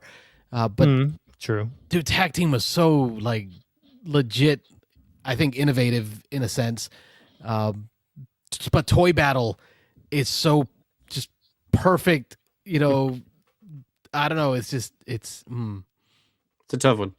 yes. Yep. Best game from a new designer. So you have Galactic Cruise, Luthier, or Orlage. Arlage, the Prague Astronomical Clock, Regicide Legacy, and 10B. Now 10B is that roll and write like Euro, right? That's The crazy. Stampy one, right? Isn't that the stamp Yeah. one? Yeah. Yeah. I think Mhm. Daryl and them played that at our most recent game day, and it was like took up the whole big table at Yeah, house. it's like a 2-hour flipping right. Yeah, big. it was big. Yeah, I haven't played it yet, but I want to play it. It's gotten good reviews by most people, but it is a big long game from what I understand. Yeah. But this was another category. I'm not going to spoil it, but this one there's only one that has a chance of winning this. So You really think it's Galactic Cruise is going to take? It's just gonna be a going to run blowout. the table. Yes. Well, no, You no. think I so? mean, in a couple of the categories, come on, best new designer. Nothing's going to come close to Galactic Cruise for best new designer. What's funny is like I've like TK King and Dennis Northcott. I've seen them around. Maybe it's because they've been demoing this game for like 4 years at cons. Maybe. That their names are like they don't seem like they're new designers to me. And then like yeah, I don't recognize them. But then you And forget what's that Luthier was really the it second- was just the right. second game from Distilled guys. Yeah, from Dave Beckham. Yeah. I mean, Regicide is cool. I just don't know. Does it belong here just because they made it a legacy game? Is it? Yeah, I don't know. Yeah. Yeah. Best party game. Hey, Alibis. I played Alibis. that recently. Brick Like This. That's Hot the Lego Streak, game. That Yeah. seems pretty cool. That little Lego Yeah. one. Hot Streak. There's your winner. Keep going. Lightspeed Arena and Magical Athlete. See, I think Magical Athlete and Hot Streak, man, is like this is Dice Tower. They've been talking about both those games so much that they may pull from each other. It's that Yeah. Dune Imperium / Arnak battle. They came out the same year, and they'll always be talked next to each other. And the same publisher. That Same makes white it guy. even harder to Right. separate the two. You know, so there's like a Lightspeed Arena or something like that. Jump in there. You know, Yeah, it's gonna be a All tough right. one, I think. best theme in a game: Core of Discovery, Galactic Cruise, Lord of the Rings, Fate of the Fellowship, Luthier, and Speakeasy. That's a tough one. Yeah, it's a tough one for me. I'm not Because sure. there's some good. I mean, Speakeasy theme is great. Luthier. I mean, all of them are great. The Core Discovery follows that graphic novel, you know, to the T. So yeah, that is a very tough, Anything Lord of the Rings, it's gonna make it It's to the gonna- list. right. Oh yeah. So yeah, the theme really shines through there. And then best solo game: 20 Strong, Tanglewood's Red, Elder Scrolls: Betrayal of the Second Era, Small Time Heroes, which I've never heard of, Storyfold, Wildwoods, and Unstoppable. Not a single one that I've played. Yep. But I don't play No. solo games. I don't Yeah. play games. I don't play games solo. You don't. Yeah. At least games that are designed for solo. So. That's valid, Wayne. Like that's usually it. The solo play for me is to be able to learn games that I want to play multiplayer, or to be able to stay fresh on them, like learn strategies and stuff. And then game of the year, there's like 10 games here. So Eternal Decks, Galactic Cruise, Hot Streak, Lord of the Rings, Fate of the Fellowship, Luthier, Speakeasy, Sweetlands, Elder Scrolls, Vantage, Zenith, and then that's the Hall of Fame. So we'll get to that in a second. But I think the tough part with that many games is it reminds me of the gubernatorial primaries right now in California. There's just so many people in the running that it's Yeah. going to split it up so bad. Yep. It's going to be margins. Like And the difference is going to be margins. And just like with our monthly top 20 list, like how do you rank Hot Streak compared to Speakeasy? You can't. It's hard because I mean it's such a light party game compared to like a Vitala Serta. Like it's why games like Hot Streak don't make our top 20 list because we tend to go towards the hevier games on our They need to do a voting. primary for this and then take the top 4 and then run them off Yeah. in a general. That's the solution. And then they got the announcing Seven Wonders Duel, Codenames, and Pandemic Legacy Season 1 will be introduced into the Dice Tower Hall of Fame. Seven Wonders Duel, I guess that was the first big duel game, right? That started the whole trend. You can blame them. I blame them for everything being a It was duel. everybody's number one 2-player game. Codenames makes sense, and Pandemic Legacy Season 1, because that was really the first. I know Risk did it first, but this was the hit that have caught, Hey man, don't sleep on what's that pirate one? Fallen Seas or Forgotten Waters or no. Wayne knows what I'm talking about. I know you can Rob pick up copies Daviau. for like $10. Rob Davio's second game. Yes, I know what you're talking about. Fallen Seas or something like that. Damn it! I can see the cover, but I can't It was on remember. the tip of my tongue. There goes my joke. Color. Save us. Saved by the Bell. Beans and Dice Podcast. State your name. Where you calling from? Hey, it's Joey from Colorado. Joey. Hey. How are the Rocky Mountains Hey, going? how you guys doing? Oh, they're good. They could use some more snow, but We could use some more rain. Yes. I walked outside to get the mail, and the grass just crunched all the way to the mailbox. Oh my god! Yeah, everything's brown here. It's crazy. What's wrong with brown? Well, at least you guys live in the humidity, though. You got some like in the air over here. We it's can like, breathe it. We just our plants just aren't getting any of it. You can chew it. Yes. My mom keeps up with the weather out here. She's in St. Louis, but anyways, which is also very humid. But she said that someone out here said it was single-digit humidity. Oh man! And it's felt that way. It's been the driest. Dude, on I would record, just think, like for just Colorado. dry up and like I would just be one Oh, yeah. giant like You would. skin flake. You It would just fall off me. Yep. Bloody nose Yeah. every morning. Anyways. Yeah. Oh, yeah. I have woken up a couple times feeling like my nose is just like dried shut on one side. Mm-hmm. So, In there. Yep. anyways, hey, I heard you guys talking about the Dice Tower Awards. I'm not a big awards person. I do agree on that last part. Like, how do you put those types of games in the same category? Yeah. I guess if you had enough votes, whoever votes, sure. If it's an uneven category or whatever, however you see it, light game being uneven towards the head, because it has maybe more mass market appeal, but it's just not, in my mind, they don't really belong in the same sort of category. So Yeah. I don't know what their metrics are there. Not that I need to know their metrics. And there are none. I heard you, Pretty much. you played Targi recently, Carlos? I'm in the midst of my first match of Targi, thanks to Board Game Arena and my buddy here, Wayne. Actually, no, thanks to Rob for not showing up to a BGA date that we had set up. So we just went 2-player instead of 3-player, and Targi has been on my list to play. I wasn't sure what to expect. I am finding it to be way thinkier than I thought it was going to be. The placement, there's some the serious intersections AP in that game. But then it's also those, what do they call them? Tribe cards. So like those end game scoring cards or those ability cards that come out of the tribe cards are so cool. Like just trying to I fall into that trap of how much engine building do I do, right? How many abilities do I pick up to try to make myself more efficient and productive? When do I switch to end game scoring mode? And I think Targi's got all that built into this small 2-player box. Yeah, it's teeny and there's a lot of depth there. I don't know do you play BGA on a big screen or on your tablet or phone? or on a tablet or phone? I am a tablet phone, mostly on my phone, because once I get off work, I hate being on computers. But because this was pre-show gaming, I've got my studio set up here, so I got monitors and stuff, so I'm able to play on the computer here with Wayne. I cannot imagine trying to put this on my phone. That's exactly what I was getting at. I like VGA for the games that I know. I don't necessarily like learning a new game. Like you and I played White Castle, and we just played the base game. Great. I'm now playing it with the Matcha expansion on VGA, and I just don't know. I want to ask other people, hey, can I do this move?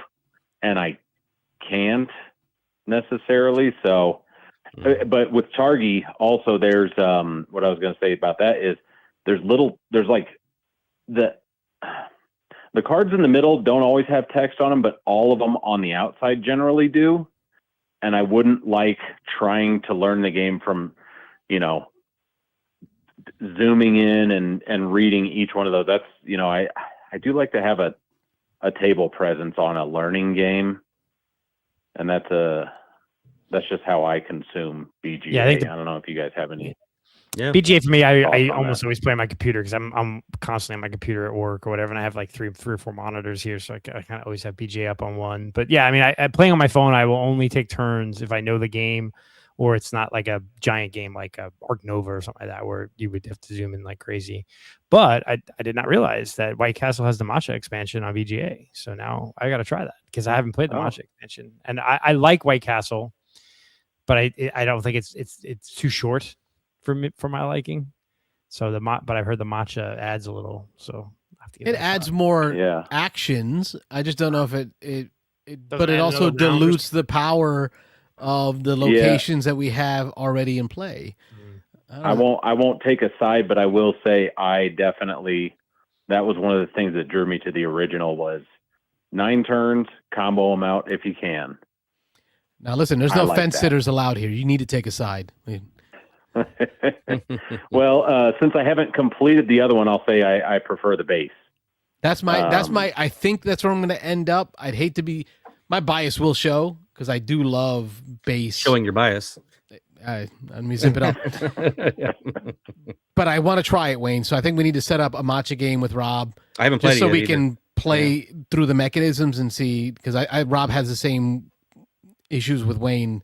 9 actions is too little. I've gotten over it over the many plays now I've had. I've learned that that's part of the game. You gotta maximize those 9 turns and make it the best that you can. So, but I'd like to try it now with 3 more actions. So yeah, I want to try it. Yeah, I didn't necessarily have a point calling in, but I will get to one since we've been talking about it.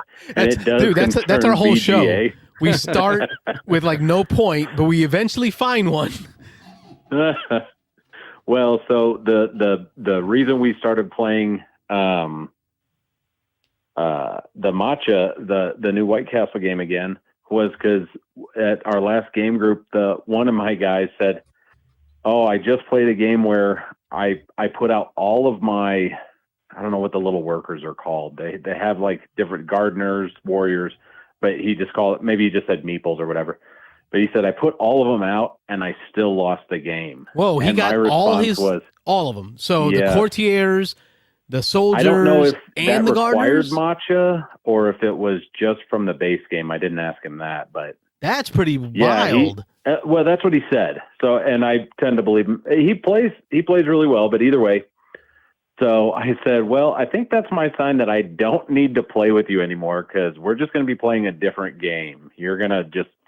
And then he was like, no, I think that's just a reason we should, start up another game. So he started up the one and then it had the matcha, which we hadn't discussed. But anyways, so that's the game that I'm in now. So you can, all of his stuff got out and he didn't win. But anyways, I'll get to my point now, which is, if you're willing to say which game, and luckily my group does not discriminate or hate on me, but I am a notoriously slow player. I'll just forget that I'm in a game for a week And so I guess my question would be, are you willing to say what's your biggest negative time count on the... Now, I've only played a handful of games on there, so it could go worse. So, But my worst game, and that one currently, I think I'm at negative 10 days, but I went negative 52 days on Can't Stop Express. I don't know what mine would be. Is there a way to go back and look, or? yeah, I You can almost probably guarantee. can. Yeah, I can almost guarantee you that I've never had one. Or if it was some kind of weird thing where it was a glitchy game. Because I mean, I don't have any. I can tell you in a second. I'm trying to see if it's in my profile somewhere, like a Yeah, you a go like demerit. Let me know. I mean, I'm we not- do penalties, turn-based, and I tell them straight up, I'm like, hey, just play more games and just don't expect my game to advance. Although I have been getting in a better rhythm. I've been trying to check it daily. I forget that I'm even in games. I'll go like 3 or 4 days and be like, "Oh, that's right, we're playing something on BGA." If you go to your reputation, there'll be a recent penalties, and it'll show you if you had any time penalties.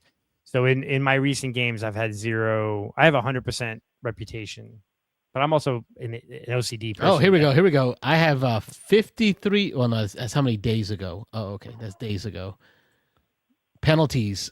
I've got 3 of them: Tacta, Castle Combo, and Bohemians. I wonder if it'll tell me what my penalties were. I wonder if penalties is like specifically someone chooses a, we kicked him. Like, I don't know if that's what. No, it just shows I'm up very that you have a penalty green at BGA, or if it's miss- just the number of days that you went in. It's each time you miss a day in a game, it's a penalty, and it kind of hurts your reputation. Oh, Okay. So, yeah, it and doesn't I tell tell me them how. every time, I'm like, I'm sorry, I am trying, and I promise I'll do better. And they're always so nice about it. They're like, no, that's why we put it turn-based. Play when you can, whatever. And I'm like, thank you. Yeah, I never. But I know Stop Express was specifically why it was so wild. Yeah, like I know Carlos gets stressed about that. I take my turns like religiously because I'm in 60 or 70 games at a time right now, 50 at it right now. Sure, but different strokes for different folks. Yeah, exactly. But I play a bunch of 2-player games. A friend of mine, he may take turns once every 2-3 days, and I don't care, right? Because I'm in so many games, it doesn't matter to me. Right. So like if I'm in a game with Carlos, we're in the Bohemians game. Carlos is out of time. He's getting a penalty for it, but I don't. What do I just care? saw that. You take your turn when you take your turn. It doesn't matter to me. Right? But no, I think that's the benefit of playing games like I play BGA mostly with friends. So and I post them in our Discord server. So I don't care if people don't take turns, right? If you're playing games with randos, then you're totally right. You kind of make those turns. I think amongst friends, who cares if you're playing games with randos? I would feel bad if I was out there just like picking up games that I saw that were open. No, it's always from the people that I game with. That's the only people that I have on there, and they always start them. And I always tell them, just, hey, I'm just not going to always be there on time. So, and they're fine with it. The one guy's got like 20 games going at a time, and they're all very, yeah, because I remember I was trying to get you to play a game. Oh, go ahead. I was trying to get you to play a game, and you were very hesitant because you were worried about that stigma. But I think what you found is I'm just as slow as you are. Like, hey, that's the code that we live by, and that's that dad life. Take it to our grave. That's that dad life. Pablo in the chat says my game exactly group gave me a large sand timer for my birthday, so that shows you how long my turns are. Yeah, that's hilarious. Yeah. Well, as with anything, I just try to make it make my best effort. I saw you guys were on, so I wanted to make sure I called in. How many calls have you had tonight? We're on Deuce. You are the Deuce. Oh, nice, sweet. We'll take it. Take offense. First the worst, second the best, right? That's sure. Anytime I come in number 2, that's always the thing. But we got I think like 9 distinct different callers throughout this month so far, which is cool, being able to talk to 9 different specific people.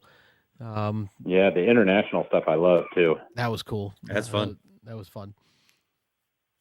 I gotta actually go back and watch those because I called in afterwards, so I want I think the fun part today is we have a new person in the chat, Cody, in the chat, and he's mid-show just kind of typing in there. We're chatting back and forth. We're doing our thing, and a call comes in, and his comment was, "Wait a minute, you guys take phone calls?" Oh, nice, yeah. He goes, "I've never seen that before." Yeah. Like, yep, that's what we do. It's weird. That's awesome. All right, Cody. Well, here's your cue to call in. Cody, There we're you giving go. out games to all callers, man. You call in, you get on the list. Callers in the month of April, you get a chance to win a game Joey's on the list. Mhm. multiple times. All right. I'm sending him all my garbage. Oh, well. Not garbage. Well, I'll leave you with this. As far as two-player goes, you said Euro with a certain theme or whatever. Does Targi, being a Euro, does that have any thematic? I would recommend another two-player game, but it has, I don't know, maybe more theme. Have you ever seen Jambo or Asante? These are not words that I've ever heard before. I've never played it. I've heard it talked about, but I've never played. Yeah, there were Cosmos Lines games, just like Targi. You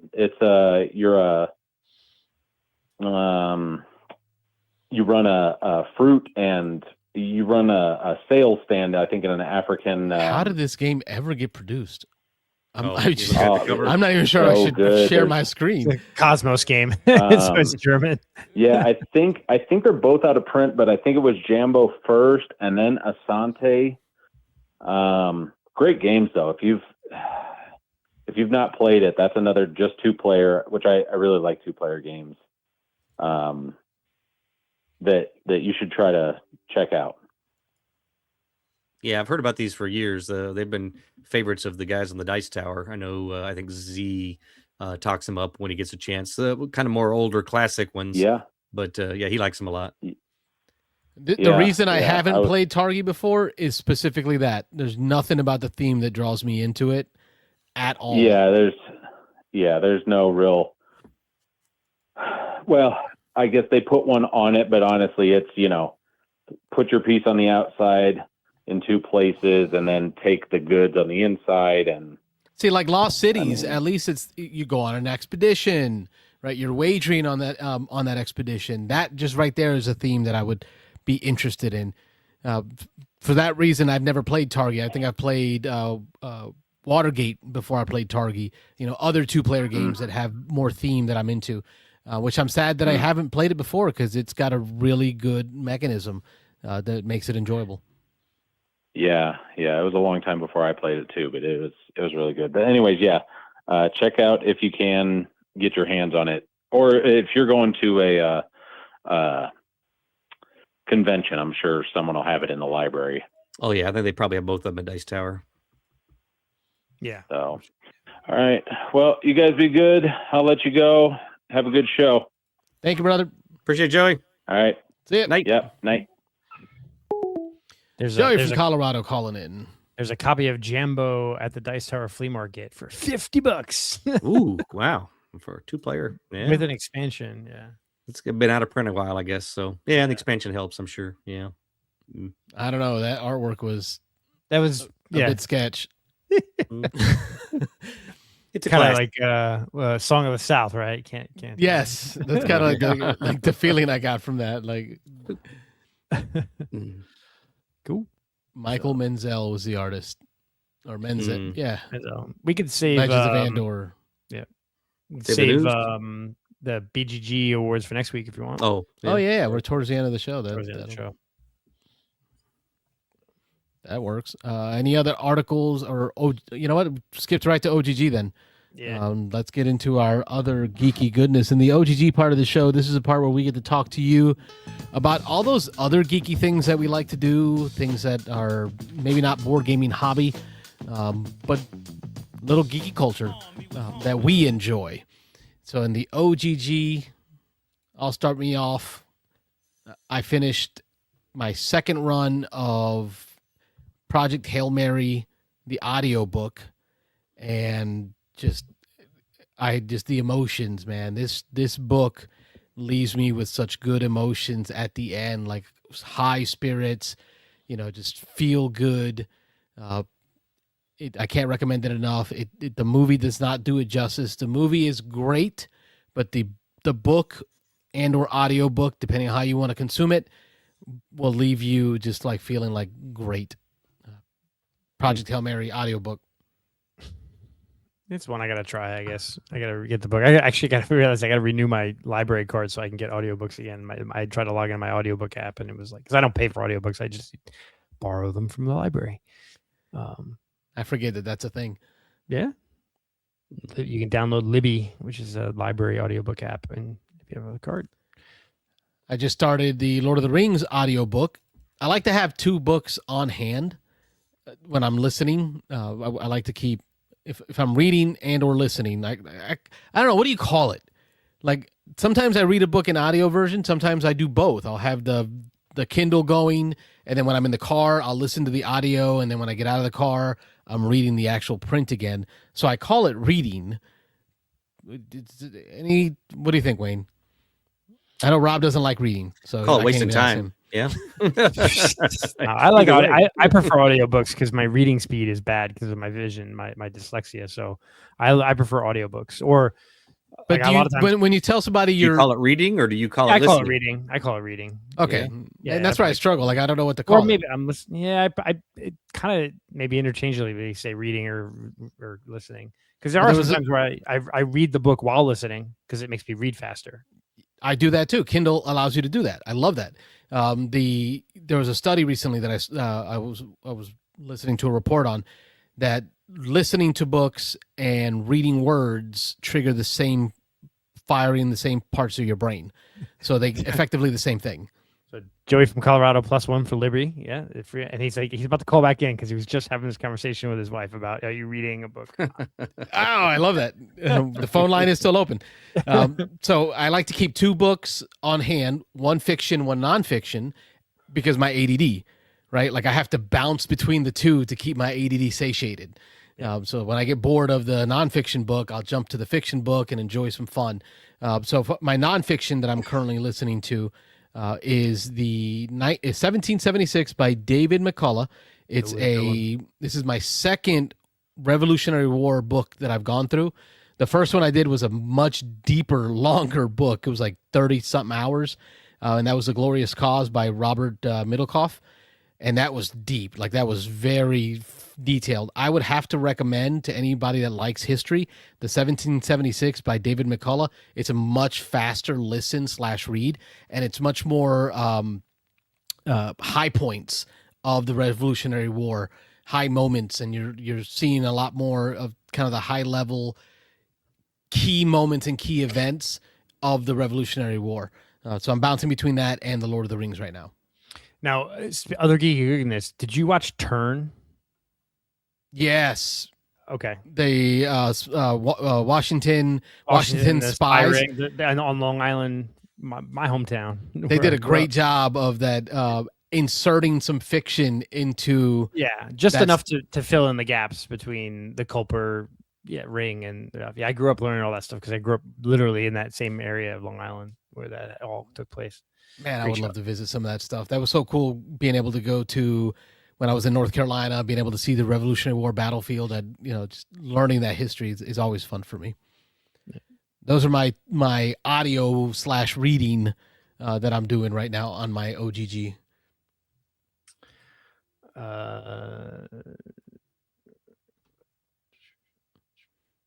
Okay, sorry, I was just reading a question. Reading the chat, yeah. So I mean, my other geekiness, I'm really just catching up on everything. So I'm up to date on Maul, The Boys, finished Invincible. But the one thing I am so excited for Ted Lasso to come back. Just watched the trailer for the new season 4, which will come out later this year, which will make me get back my Apple TV subscription so I can catch up on Slow Horses and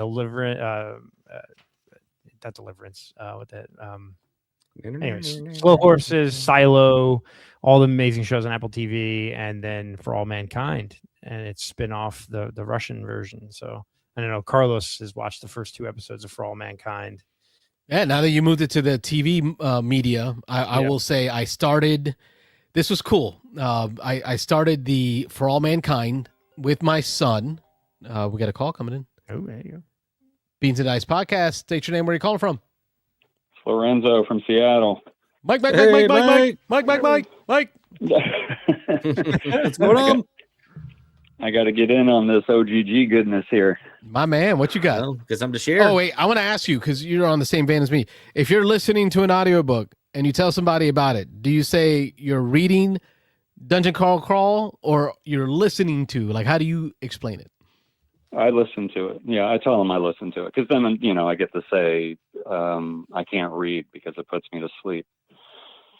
I always put the pause in there between I can't read Pause. because it puts me to sleep. But Let let that sit. Let that just kind of let that marinate. sit there. Yeah, no, I just tell people I read it, and I think there are books that Project Hail Mary is like a perfect example of. I think it would be way better audiobook than actually reading it because not giving anything away, but how let's just say how certain languages are spoken. And Carlos, you'll know what I'm talking about. Amaze. Yeah. So, so anyway, I was calling in for the OGG stuff. I'm almost done listening to the second Dungeon Crawler Carl book. I got like an hour left in that. I've been burning through that book. It's pretty good. I like where it's going. It's got, it's getting political, but not like, today's, political business going on, but it's definitely getting more political. And I think, Carlos, you'd probably agree with me that you kind of had that feeling that's where it was probably going to go towards the end of the first book. And I know it's like a third rail when people use the words it's getting political, but it's not in that sense, folks. It's what it's done. It's taken the world of Dungeon Crawl that we're in and it expanded the corners for me.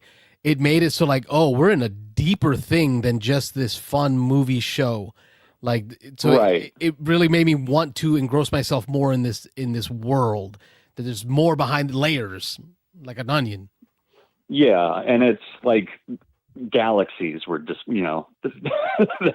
all of these different galaxies are involved, or at least in book 2, you start figuring that out, all the different races that are involved from the different planets and galaxies. And I start to picture like the Game Federation or even like TI4. Like those are the things that are going in my head when I'm trying to connect the dots of like what race is angry at what other race. I constantly picture Federation, like the cover of Federation in my mind all the time, like as certain characters were speaking. I'm like, I bet that's what that person would look like, if we saw them. So anyway, so I've been listening to that. Funny thing is, I just started like probably, 3 weeks ago. I've never watched Game of Thrones. So I started about 3 weeks ago and I'm like halfway through season 6 right now. Just stop. You're good. Well, I know, the last season is dookie, but I'm in it for the long haul. Yeah. But yeah, man, it's a good show. I understand why everybody was, so up in arms over the last season, because I can see like after all this build up, if it's a crap season. It doesn't. The payoff isn't as good. They kind of rushed. It's almost like they rushed through it. Probably. Didn't they get hired for something else like during that time when they were writing the last season? I thought they were working on something else. Something happened there too. Like he stopped giving. He basically gave them all the materials and walked away to do other projects in the universe. I remember there being articles about that. It was him who kind of stepped away from it. So they had to just finish it, because I'm still waiting for him to finish the book. Where's my last book? That's not even a last book. He's only on book 4 of Plan 7 or whatever, 7 or 8. Anyway, he's never going to finish it before he dies. He's going to be like Tolkien and all the rest of them that Hubert and that don't finish this things. He moved on to do the Test of the spin-off series, and so it kind of just petered out. And like a lot of the actors were like, "We're done with it. We want to move on to do other things." So they kind of rushed that last season through. But the two spinoffs are pretty good. The I forget the name of them now. Well, there's the one that's Dunk and Egg. The Night of the Seven Kingdoms is fantastic. The other one is okay. So the Night of the Seven Kingdoms is fantastic because it's really just it zooms in on one hedge knight and his squire at a tournament. The whole first season is just one tournament, and it's a couple hundred years. And it's a couple hundred years before the events of Game of Thrones. But he's mentioned several times in the series. Duncan the Tall is mentioned, and that's the guy it's following. It's like him before he becomes this famous knight that was like he becomes. I mean, it's not a spoiler. He becomes the head of the King's Guard at some point, and he's like one of the most famous knights in the history of Westeros. And this is his story of how he becomes that. So this first season is just following his first tournament. Gotcha. It's good, but there's a fight scene in that season of Night of the Seven Kingdoms that's probably the most brutal and accurate depiction of knights fighting. It's good. Okay, sweet. So I'm it's kind of funny because you get so what's the word I'm looking for? It's a wrong choice of word. I can't think right now, but it's like you get so wrapped up in certain characters, and then it's like invested. Well, okay, say goodbye to that one. That was what you get so invested. You read the first book. I remember, God, this is 20 years ago now when the first book came out, and I was reading it. And the main character of the first book is Ned Stark, and you get to that point, and you're only halfway through the first book, and things happen, and you're like, "That can't." No, what? Let me reread. I remember rereading that chapter. I just like 4 or 5 times. I just set my book down. I had to sit there like I threw the book across the room. I'm like, that can't be this. That's funny. That's good. But I should have taken that as the warning as I was reading through the series. Like that should have been my warning. Like don't invest. Don't like anyone. Because if you think they're a good person, they're going to die, or they'll turn out. Well, I think, and I don't know. I haven't, like I said, I haven't seen all of it, but I'm probably more invested in. My investment has grown over time more in Khaleesi than anybody else because, she started out as like this weakling almost, and she's just putting this whole army together. So, and you guys know exactly what's going to happen if you watch it. I haven't seen it, so it's kind of like I can't wait to see, what kind of shit hits the fan at the end of the show. You're in season 6, so I'm trying to think. My favorite episode. I mean, spoiler alert: Jon Snow was brought back to life, and he left the Crows, and that's kind of like where I'm at. So, so the only other ones that I'm going to mention here real quick, I remember in a past show, Wayne, you said that you couldn't get past episode 1 of Paradise, and I just want to say, get past it. Season 2 is way better than season 1. It explains so much. There's a lot more of this overarching storyline that you. And have you watched more of season 1 or no? So it took me 4 tries to get through episode 1. Got through it. Then it took me 4 tries to get through episode 2. And now I think I'm like halfway through episode 3, and I'm just like, it's killing me, man. Like I'm trying. I keep falling asleep. Oh well, all right. Well, I was gonna say there's a lull. Even for me, there is like a lull in the middle, but like the last 2 or 3 episodes was like some of the greatest TV I've seen in a long time. Like edge of your seat type stuff. Not necessarily like, drama type of thing. But I'll keep trying, but it's just not grabbing me. All right. Well, it's not for everybody, I guess. And the last thing I want to mention, because I don't want to keep you guys on the phone too long. You're already probably past your time. From started this month. And I'm waiting for my wife to get back into town before I start it. But that's probably the one that I'm looking forward to the most. Daredevil was a big disappointment. That's on my next list. Oh Jesus, man! This season is just it's leaving so much for whatever. I don't even want to finish it. I'm just going through the motions to finish it. But From is the one that if you guys haven't watched that one, I would highly recommend that one. That one's pretty cool. Don't think I've heard of it. Like a horror, looks like a horror, American fiction horror series. It's on MGM, and it's basically it's a town that it's like this older town that and it's like present day. And once you drive through it, you cannot leave the town.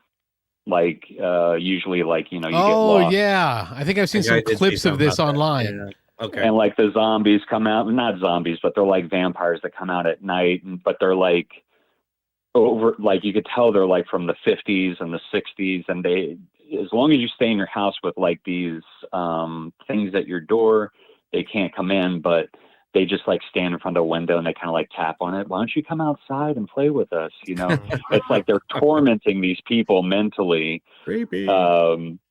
Yeah, so season 4 finally started, and I'm very much looking forward to watching that. So I think you're so season 6, episode 10. I think that's the final episode of season 6. Is probably my favorite episode of the entirety of Game of Thrones. Okay, cool. So you're getting there. I'll keep that in mind. Yeah. All right, fellas, I will let you go. Catch on the phone long enough, and yeah. I'll talk at you guys later. Caller number 3. Woohoo, number 3. Thank you, sir. Whoop, whoop. See ya. See you night. Thanks. So Rob, what do you before we get off? Shout out to One Mic One Game. Check him out on Tuesday nights. He does his call-in show. So first and third Tuesdays, right? First and third Tuesdays. Yep. Were you gonna ask me about what I was watching? Yeah. Tonight What have you been watching? Did you finish the Jackal? I haven't finished anything, man. I'm like in the middle of so many things. I'm working on the Jackal. We're watching Scrubs. We're watching so many different shows. Tonight we went back to Shogun, which we started like 4 months ago, and we watched the first 2, and now we've watched the first 4 episodes. So we're somewhere in the middle of that. We're in the middle of Maul. We haven't caught up on Maul yet. I haven't finished. I thought I was caught up on The Boys, but we went to watch the new season and realized we hadn't watched the last season yet. So we have another season still to watch. We have season 4 to watch of The Boys so that we can start watching season 5. So yeah, I'm in the middle of so many different things. Yeah. But so yeah, I don't have a definitive report on anything because I'm in the middle of everything. All right. Yeah. And we got Pablo Pablo's, for All Mankind. I was just saying before Mike called, I started it with my son, who he and I have been doing a lot of watching of the NASA flights, and for the last couple of years we've been enjoying a lot of the Starlink, the what's that star? Elon's things, Elon stuff and the blue sky stuff, and yeah. Either way, Blue we were Origin. watching it, and I had completely forgot the hook of the show because Wayne had told me this, and my son and I are watching it. And it's talking about the date of the moon landing, and my son's like, "Papi, that don't feel right." And he pulls out his phone, and he's like, "No, that's like 10 days before they actually landed on the moon." And I'm like, "Why would they change the date?" And then the twist hits, like, because it wasn't America. It was the Russians. And we were like, it was just. And the first 2 episodes have been great. It's got me dug in. It's really well done for All Mankind. Enjoying that. Yeah, it's a good one. When I get some Apple TV, I'll definitely watch that one. That one and Ted Lasso are probably at the top of the Yeah, list. Ted Lasso, Silo. And I finally got the finale of Fallout because I was waiting for my 15-year-old to watch it, and I finally just gave up on him. And I'm glad I did because that last episode was actually pretty cool. That was really good. Yeah, it's pretty fun. Good battle scenes, good fight scenes. My daughter comes home from college tomorrow, and then she's got 2 weeks before she heads to Greece. So we're going to be catching up on some things, and Fallout will be one of the ones her and I were watching. So, Carlos, you'll like Silo. You'll both like Silo. And then Foundation, which is the Asimov books. There's so much good stuff on Apple TV. Apple TV is the best streaming subscription, I think, because their shows are there's so many quality shows on there. I didn't realize how many movies they had on there too. Yeah, good, just like films, like movies. Yeah, movies. Yeah. Films, movies. Films, yeah. The old time talkies. Anyway, I'm tired. It's 2 hours. 2 Yeah, we're hours. done. Oh, we got that a was new- it. That new- was 2 hours. New commenter here. Board games in the background. I don't recognize that. Oh, I haven't seen them, no, so huh? Went old school and just finished Columbo. That's cool. Columbo. Wow, yeah, that's one. Old school. Yeah. I fought a few episodes of that. I never was a diehard on Columbo, but yeah, that's an old one. Yeah. Columbo was one I watched It is a few of. nice going back and watching some of the old stuff. Like this past year, wifey and I went and watched every episode of Charles in Charge. Not Charles in Charge. Who's the Boss? That's the one. Yeah. We went through all of Who's the Boss, and it's just going through that older stuff. It's still good stuff. Yeah, some of it is. Yeah, definitely. Yeah, some of it better than others. Some of it's a little better than others. Yeah, but I don't know. I think the '90s were a great time to be alive. Yeah, '90s were good. Yeah, Murderbot. That's on my list. So Pablo with Murderbot. Hippie commune. All right. Yeah, it's like a corporation sends a robot meant to eliminate everyone, and something goes wrong, and it starts to get a conscience, and it's kind of cool. It's on my list. Okay. Very cool. All right. All right, folks. That gets us through another wonderful episode. Next week is the first of the month. That's our top 20 episode where we update you on the games that we played in the month of April, and we're going to add it to our top 20 board. So back here behind me, you'll see this metal board with magnetic strips. It's got our top 20 games played so far this year. We'll update that board, move things around based on what we played, and then we will also, I'll have a digital wheel. We'll find some website. We'll put the digital wheel up with all the games we're giving away, and then we'll go through the callers and see what kind of games we can give out for callers that came in through April. So I want to thank everyone that participated. All the new folks in the chat, welcome to Beans and Dice. Join us next Thursday, every Thursday night from 9 to 11 Eastern time. We take your phone calls, talk to you about what you got going on gaming-wise. Yeah. Close us out, Rob, Wayne, anything else? Yeah, just make sure you give us a thumbs up and a subscribe so you get notified when we go back live. But that's it for me. Night, everybody. Good night. God bless. We will catch you on the next one. Thanks for watching the Beans and Dice podcast. Don't forget to like and subscribe. Meow.